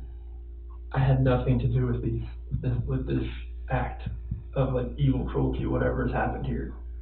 Because my love for these two girls and my wife, like, I don't want anything to happen to them. I've never wanted anything to happen to them.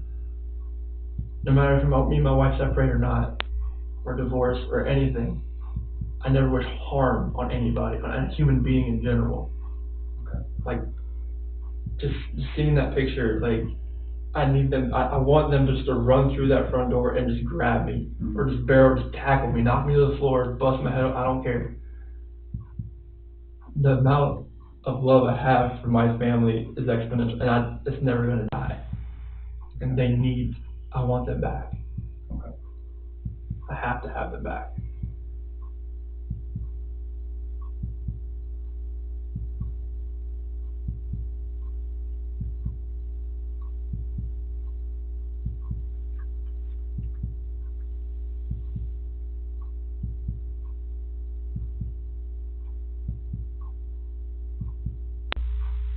Tell me about a normal day in your house. So, like, one when I'm actually at home all day. Let's pick a day. Okay, 2 months ago. Let's pick a Saturday. Let's pick a school day. A school day. Okay. So, well, I'm usually at work. Okay. But so usually on their lives and your lives. Okay. So school day. So I'll get up about 4 o'clock. I'll go down, work out for maybe about an hour or so. At your house? Yeah, there's a weight bench in the basement. Okay. So get done with that, come back upstairs, probably about 5 o'clock. I'll eat some breakfast, make some eggs, cottage cheese or something like that. Everybody's still sleeping. I'll make the girls milk. I'll make Cece's milk. I'll bring it upstairs. Bella's usually kind of iffy on milk in the morning, so I can fill up the water bottles, put it in the refrigerator. Make sure the backpacks have changed clothes, their hat, and if it's like a water day or something, make sure they have water shoes in there. Make sure they have sunscreen. Make sure that all that in their backpacks. Change clothes for what? In case they have an accident. Oh, okay. Because they're little. Yeah. Okay. I mean, not much Bella, but Celeste. Sure. And make sure they have their little blankies whenever they go nap. Okay. They have all that with them. I have that all laid out, and then I go to work. So when the kids dictate when Jeanette wakes up, and usually it's Bella. She'll come in there, lay in the bed with her, and then Celeste, she'll wake up, she'll come in and lay in the bed with her, and they'll watch cartoons for a little while at least. And by about 6:30, she'll probably be in the bathroom at this point in time while they're watching, because Celeste has her milk at that point in time when she's just chilling in the bed. Okay. Jeanette's getting ready, she'd probably take a shower, put makeup on, all that kind of stuff, and then takes the kids over into their rooms, gets them dressed out of their pajamas, and Bella has a school uniform. Cece didn't have one yet, so get them dressed, go downstairs, have breakfast. Cece will probably have cereal. Bella probably some like cinnamon toast. Have that. They might have a little snack on the way to school, maybe some dry cereal or something. Okay. Put them in the cars and go to school. And then they'll stay at school usually until about 4 o'clock, 4:30. I'll usually be home by then. I can go pick them up.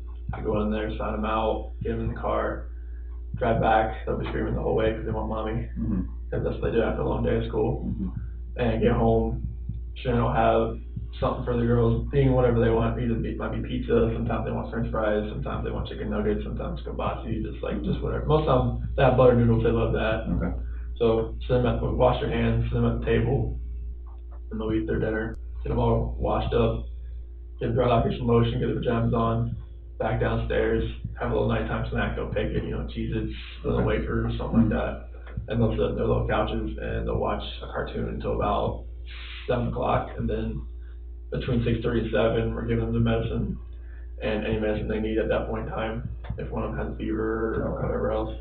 And then brush their teeth, upstairs, Cece gets an overnight diaper, Bella doesn't, and read them a book. Cece usually wants the tiger book, and I read that to her. We growl at the last part, turn the rain machines on. Is that what you said, she's your tiger? Yes. Does that come to mind? Yes. Okay. And turn the rain machines on, give both kids good night. Cece wants me to put her to bed, Bella wants Shan to put her to bed, and close the door, and night-night. Okay. All right.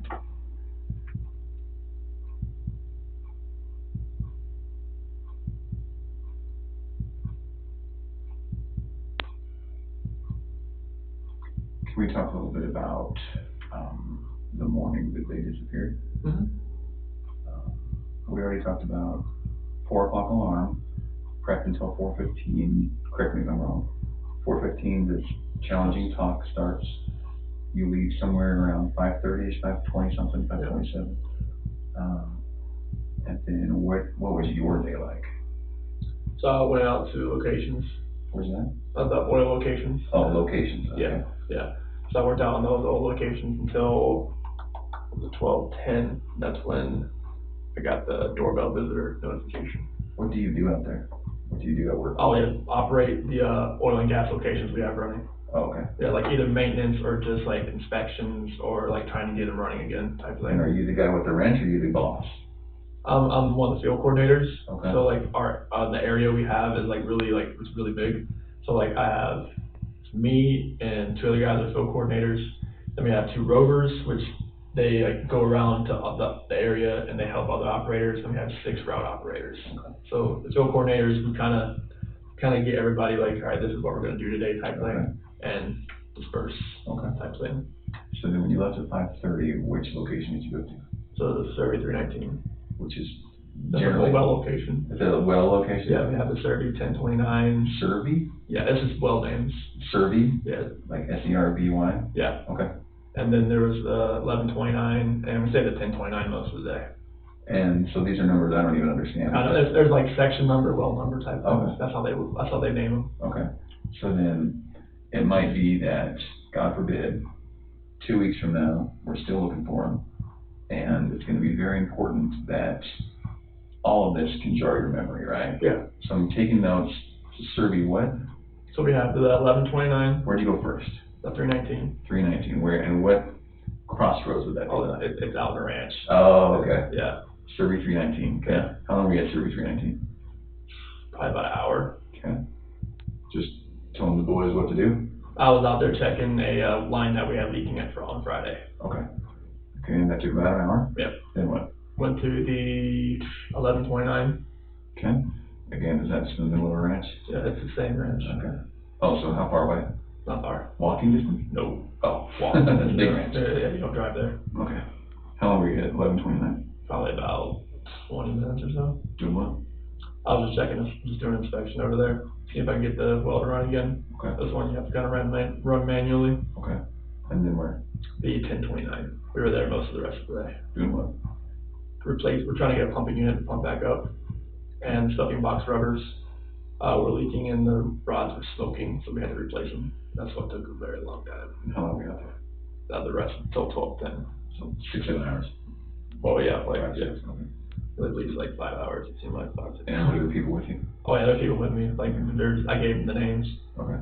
There was the police know? yeah, Troy McCoy, Chad McNeil, Melissa Parrish, Cody Roberts. They were all out there with me. Okay. And you said you called home at 7:30 or so? I texted 7:40. Okay. And that was something like where are you? Yeah, I couldn't go back that far on my phone to see when I called, but I did call her 2 or 3 times during that. And why then? Was that a better part of the day for you to text? Yeah, because like I was at that point in time, like I was actually trying to call my foreman and everything else, like just to talk to him, to tell him what I found, and it kept just like it wouldn't ring out there. What you found? What do you mean? The line that Work was related. sticking. Yeah, Okay. yeah, like we had a bypass line, back pressure line that was tied into a down line into an oil tank, and it was leaking on the ground. Okay. But like I was not getting any phone calls through, so that's why I was texting. Okay.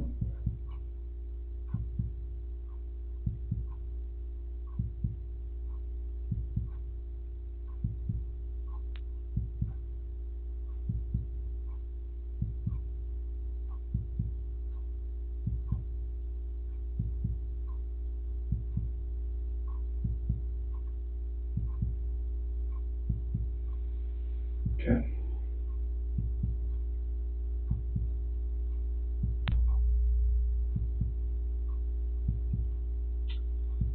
So let's have the hard conversation again.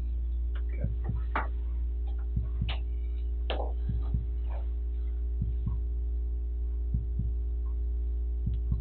How old are they?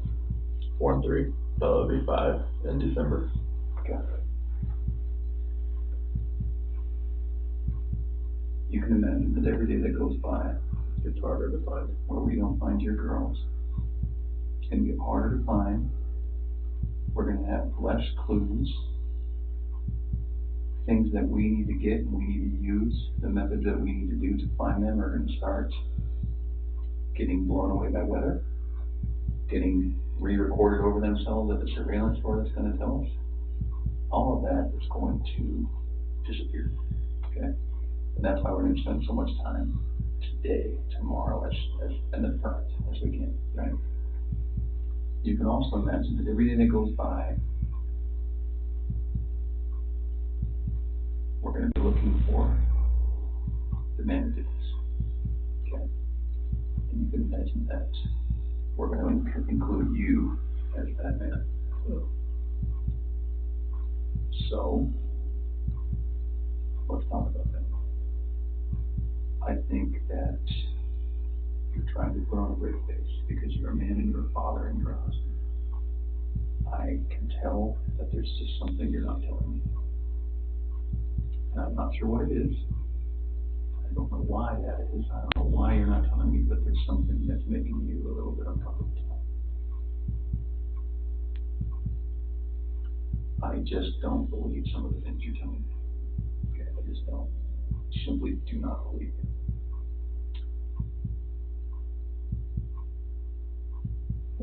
What makes you think? What have I said that makes you not believe me at all? This just doesn't make sense to me. It doesn't add up. So can we talk about 2 Chris's? Okay. 2 Chris's. Caleb, 2 Chris's? Okay. And you need to help me know which Chris I'm looking at today and which Chris you really are. So, Chris number 1 is right here, right? And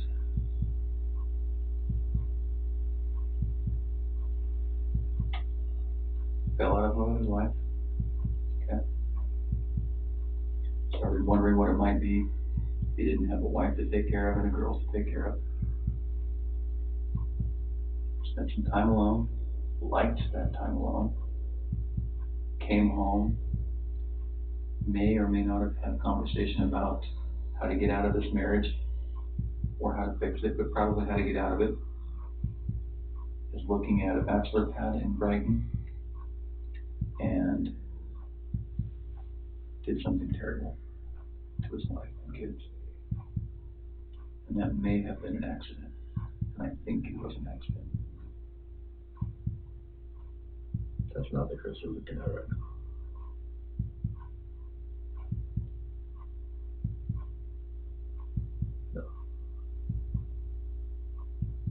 Chris you're looking at is the man who loves these kids and loves his wife and will never, ever, ever do anything to harm them. That's the Chris you're looking at right now. The Chris you're looking at right now wants these kids and his wife back at his house right now. That's the Chris you're looking at.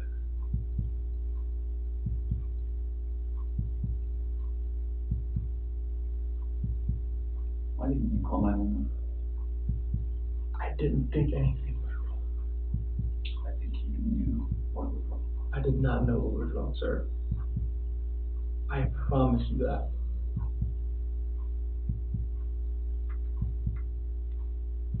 What do you think it's going to look like when someone finds out that it was not you that called 911? Everybody's going to have their own perception about what's going on here, but I know my wife. I know that sometimes she doesn't text me back. I know that happens. I've been there. It's happened multiple times throughout many days. If she's busy with work, it doesn't happen. That's why it didn't register for me that day. We're back to a tale of two Chris's, Chris. Okay. There's a Chris who cares. I care. I promise. Tell me about the call to your daycare. To the Primrose, I called them to see if the girls were there. They said they weren't there. Okay. I told them since they weren't there, just put them back on the waiting list. That's not what you told them. I told them that we were going to sell the house, or put it on the market, or probably won't be in the area anymore. That's two different things, Chris. Well, I wanted them to be back on put them on the waiting list since they weren't there. Why weren't they there? I don't know. Where were they going to go? They went to Snan took them to a friend's house. Why wouldn't they go to daycare? I am not sure. Honestly, sir, I am not sure.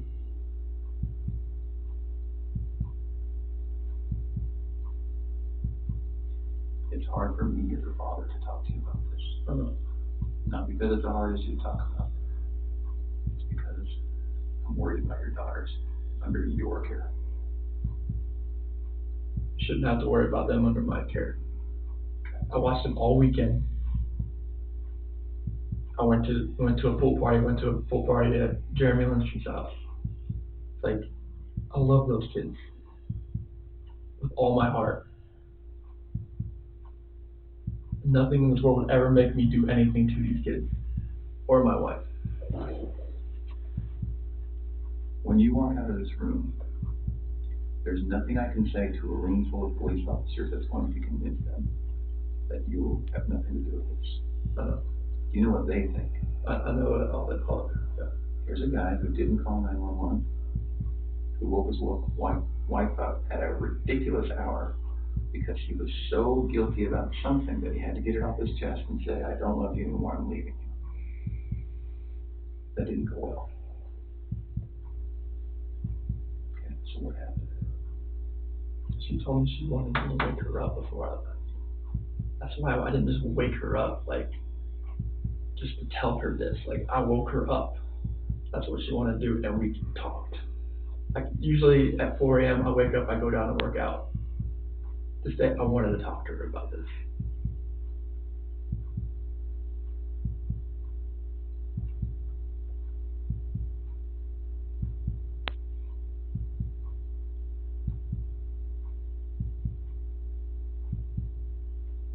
I love these girls. I love these girls so much. And this picture right here, Celeste and Bella, those are my life. I helped make those kids. There's nothing in my life that means more to me than these kids. Nothing. Kids, that's your life. That's your lifeline. That's everything. Like, you make kids, they come first before anything. Kids, spouse, family. That's what it's always been.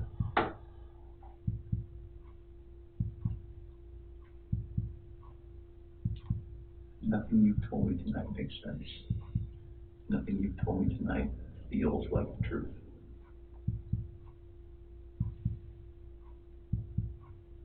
Can we start over? Sure.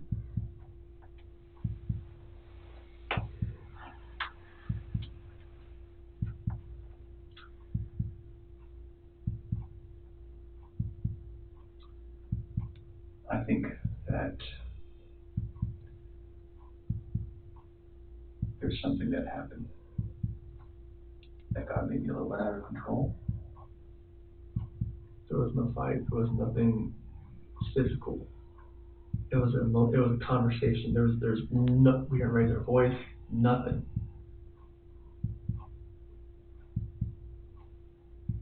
I promise you that. So there was nothing physical with this conversation. What was the last thing you saw about your daughters? Nothing I saw, like when I left. What did it look like? Saw him in the monitor as it was switching back and forth. What's the last thing you saw with your wife? She was laying back in bed as I was walking out the bedroom door. Okay.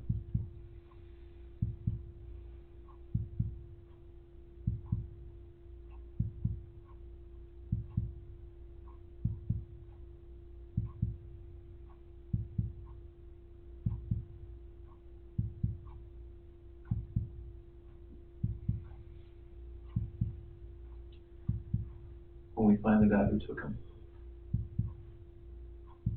what do you think we should do? Honestly, like,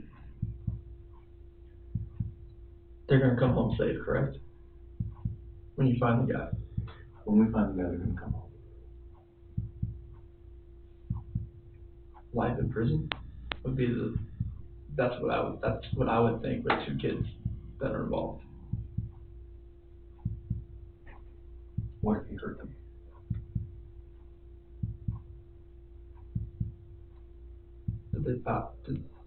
I'm not sure if like that penalty is even used. Is it used in Colorado? I'm not even sure. What is? The death penalty. Okay. I mean, like, if these kids are not alive, like, there's nothing you could do to cope with that, to make me cope with that, if those kids are not okay. Okay. All right.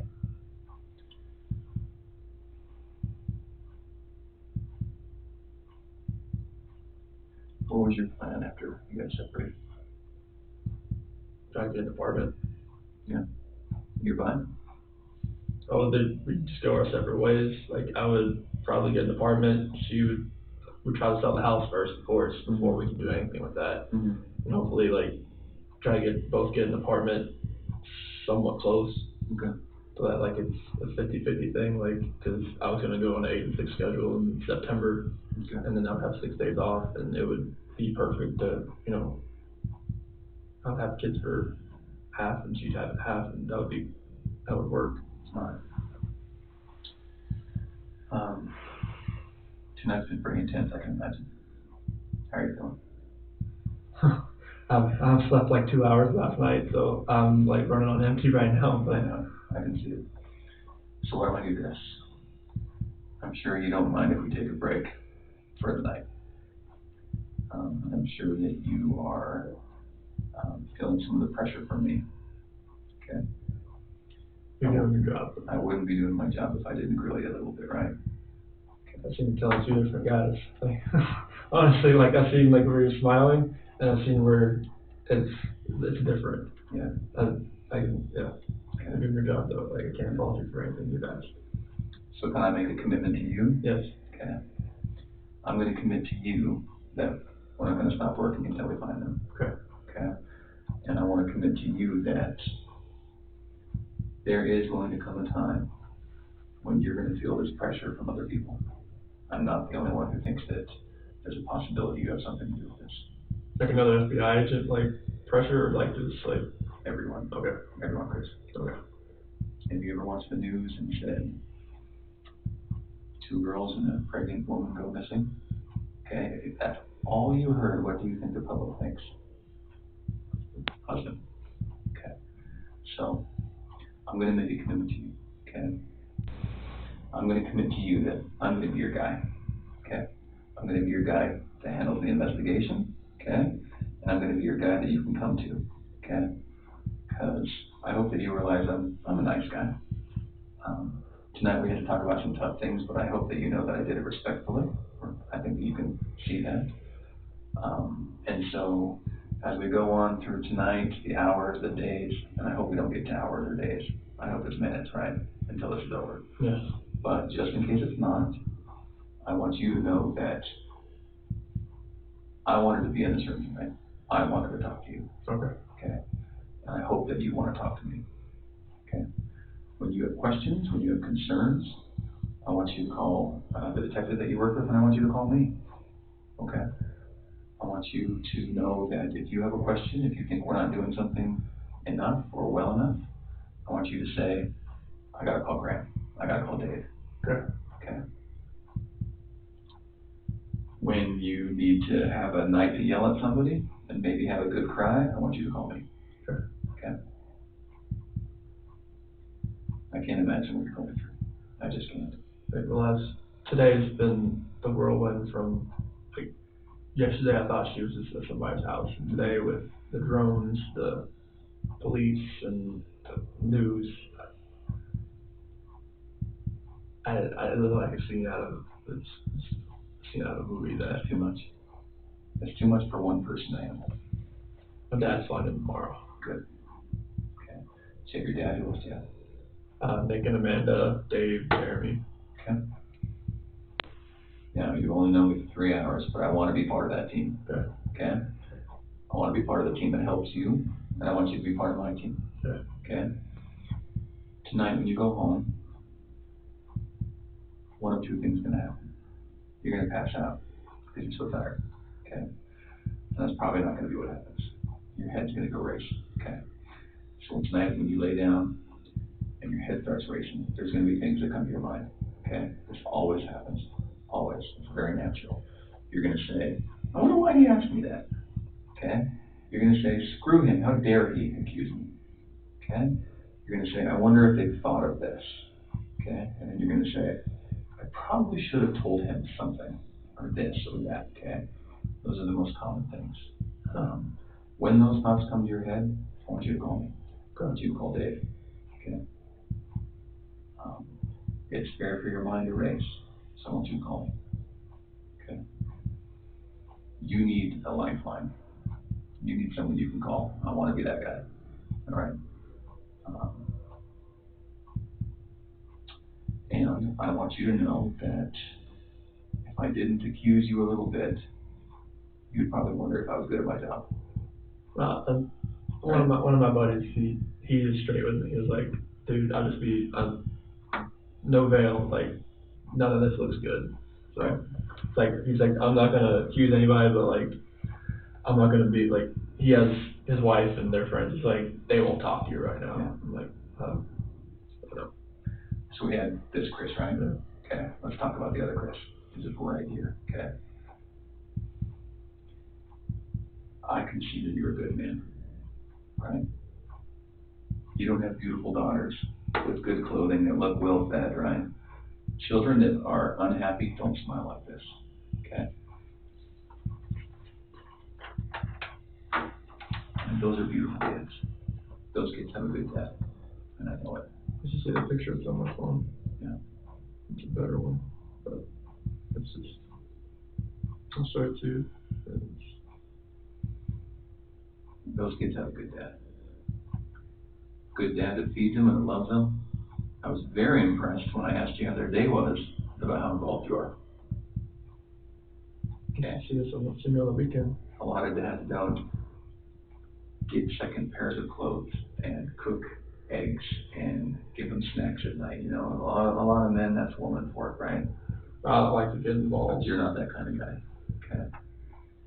So, Chris, can you just look at me for 1 second? If there is something that happened, it's okay. It really is. Yeah. Okay. If something that happened with these girls, if there was an accident, if there's something you're afraid to tell me, it's okay. Okay. If there's something that happened with your wife, it's okay. Okay. You can always tell me. And if you want to talk 15 minutes after you leave, I'll answer the phone. If you want to talk in the middle of the morning, I'll answer the phone. Okay. What I want to happen is, if that's what happened, if there was something that got out of hand, if there's something you know, I want you to go home and I want you to know that I'm the guy you can talk to, okay, who's not going to judge you. I have kids. Sometimes I joke with my wife, I just need 2 weeks alone, you know? Like when you told me about your 4 to 5 weeks alone, I was like, wow, that sounds like a slice of heaven, right? Sometimes it's a bit much. Okay? So let's do this. We're going to take a little break. I'm going to help organize the search of your house tonight. Okay. Okay? I still want to do that. Okay. I was just going to go to my friend's house and Okay. stay out of the way. Okay. Now, hopefully they now still awake. I can't tell you that we have to do it. Okay? If you want, like you said, it rained tonight. Yeah. Like hard. Like it blew 4 trash cans in my yard. Let's get on it, right? Like it's whatever's there is there, and I want it found. I want to do that. I want to talk to you again tomorrow. Okay? I want you to get a good night's sleep and a good breakfast and a good workout, whatever you got to do, whatever your morning routine is. My dad flies in the morning about like 8 or 9. Okay. So what time should we plan on doing that? can I get him back home first and then come here? Of course. Okay. And listen, of course, take your time, get settled in. So what time do you fly? He should be here around 8 or 9. You're 9? Yeah. Okay. He's been flying from North Carolina. Here's what I would love to have happen. He's flying in 8 or 9. You got to go get him. You got to get him back. He's going to want to know everything. Yeah. Okay. He's your dad. Okay. He's called me like 10 times today. It's going to take forever. And he's going to have questions and comments and concerns. Okay. I would love for you and me as a team to talk tomorrow, to do a polygraph tomorrow, and move past all of it. Okay? Move past me wondering about Chris, me about wondering which Chris I'm talking to. I want to move past it. I just want to get it behind us. Okay? And then our talks are going to be a lot more comfortable than they were tonight. So can we say that tomorrow at 11 o'clock, Sure. we can do a polygraph? Here. Here. Okay? And there might be little tweaks. It might be at a different office or this. We're not going to try to rock your world too much. We know what you're going through. Okay. I want to get that done. I want to just move past it. Okay. Okay? Can we do that? Yeah. 11 o'clock? Yeah. Okay. Do you have any questions for me? No, like I have your phone number. Yeah. So that like if his flight does get delayed, I can call you. Yeah, absolutely. You have Dave's, right? Yes.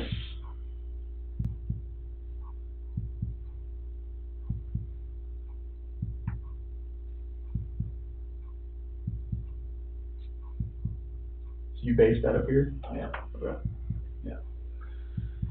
Okay. Okay. You know that's a 24-hour number, okay? Okay. Let's make that happen tomorrow. Okay. One of the things that makes us wonder about which Chris you can is when you don't answer the phone. Okay? So if I call you, I get it. You're on the phone. You're with your dad. You're at the drive-through. You know, whatever it is. I get it. Okay?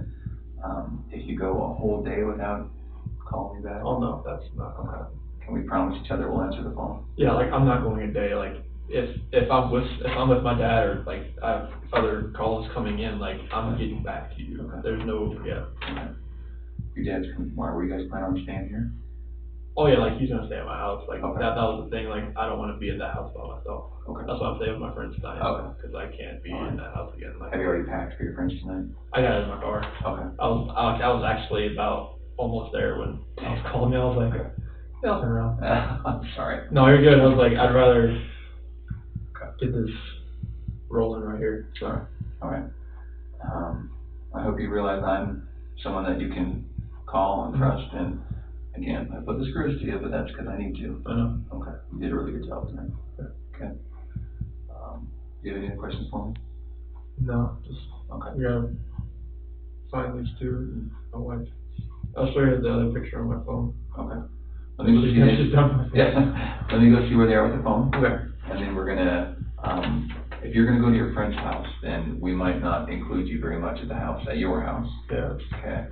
I'm gonna try to leave you alone for the night, but if we get somewhere, if we can't get in the house, if we find something we gotta talk to you about tonight, I'll have my and I ring can't on. wait, yeah, I'll have my ring I'll on. again. Okay. Okay, all right.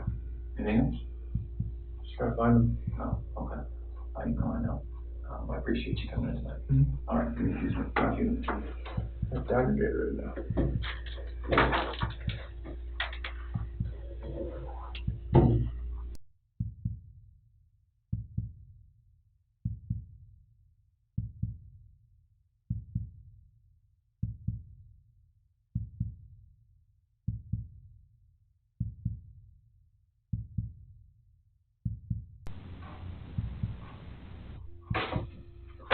How you feeling? Okay, Thanks for letting us use your phone. no problem. So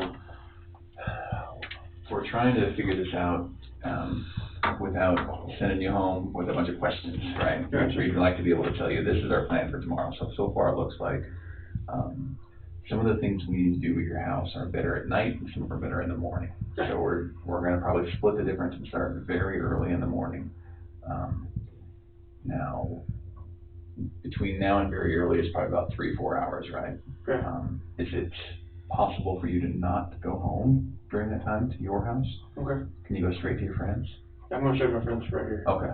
And then when you go straight to your friend's house, is it okay to ask that you don't go back to your house?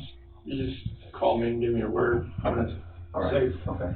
So we'd like to be able to, I don't want to do 2 searches at your house, because that will say to the public, oh boy, FBI is really interested in him. And then it's going to be a storm coming at you that we don't want. Okay. So we'll do that. We're going to send you home, go to your friend's house, get a good night's sleep, pick up your dad at 8 or 9. Yeah, just have to verify with you, either like 5 Eastern time. You already have the ticket? Yeah. Do you know when he's flying in, like what he's flying in on, or the company, or? I told him to go to United Airlines, it was cheaper, but I'm not sure because price kept changing on him. He bought his ticket? Yeah. Okay, what's his name? Ronnie Watts. Ronnie Watts, okay. So we'll send you to your friend's house. You know, again, I can't tell you, you cannot go in your house, but I'd like you to not go in your house, if you can do that. And then we'll start early in the morning. I'll check in with you at around 8 or 9. Okay. You'll probably be on your way to the airport if not already there. And then after that, can you just come straight here? Yeah. Let's talk, let's get everything out of the way, let's get done with your search, and then we're just gonna, send you on your way, and we'll be back to this Chris, the good Chris, right? Okay. I'm sorry you have to go through all this. It's part of the process. Okay. So you guys gonna stay in my house overnight, or? I'm not sure. Okay. I'm not sure. But actually, yes. Okay. There will be someone at your house. Okay. There will be a patrol officer in the front and in the back. And then, yeah, they're gonna make sure, well, and the reason is we don't want anyone else going to your house either. Okay. Some nosy reporters, some nosy neighbors. The reporters will be there because they're just cycling in and doing some spots here and there. Right, yeah. So, but we also want to make sure that they're not sticking a camera in your window and, doing some sort of weird piece about your house and your home. And so, yeah, we'll make sure that no one else gets in there. And if you do need to go to your house, don't go without telling us. Oh, no, yeah. You don't want to get pig piled by a bunch of patrol officers. Does that all sound good? Is that okay? Mm-hmm. Okay. Give me 2 more minutes and then we'll walk you out. Okay. Sweet. Oh, do your girls travel with headphones?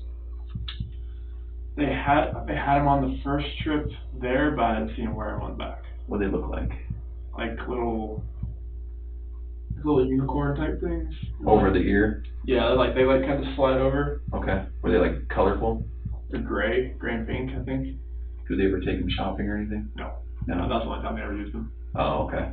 So if your wife was gonna walk around with them, she would be holding them with headphones? No, because they just strap over and they have a little plug. Okay. Is your family lactose intolerant? No. Do you ever buy lactose intolerant milk? It's 2%. Just 2% regular stuff? Okay. All right. We're just exploring. You can imagine 1,000 people are calling in right now, so we're just narrowing stuff down. Okay. Give me 2 more minutes. All right. Hey Chris, thanks Sounds for good. coming in. Yep. So I've been doing some other things while you were here. We've had people calling in, stuff Okay. like that. So there was a sighting at Walmart. One of your kiddos, is Bella the oldest? Yes. She have long hair? Well, if you let the curls down. How long? So the curls would probably come like right here. Okay. So this is a picture from your surveillance. You see that? Yeah, it's just, the hair color looks a little off. I mean, look how long that braid is. Does that look, does that look right? No, that braid's too Is long. that like your wife? Hair's too long. Okay. That's what I thought too. So. Okay. Yeah, the hair looks a little too long. Trying, buddy. Sure. We are trying. Very angle. You know. That would be she in the back though. That was her. Yeah. That's where she would sit? Yep. Yeah. Chilling. Bella ruling the roost up there? Yes. Most times there's something in there, yeah. Okay. Yeah, 'cause Bella, it's really. That's the picture I was talking about. And this is CC, right? Yep. That's Bella. Yeah. Okay. Yeah. That's on the 4th of July.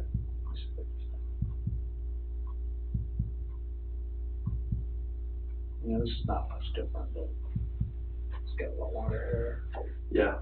Not her. Okay. hair. Okay, great, thank you. All right, we're ready. Do I have to take this or no? This is. Please leave all that. Yeah. So when you get your dad tomorrow, just come on in. He's gonna have a bunch of questions. I'll talk to everyone. Bring him in. Let's talk. I'll bring him here. Yeah. Okay. You can drop my word. Okay. But depending on what you're going to think, and he does bring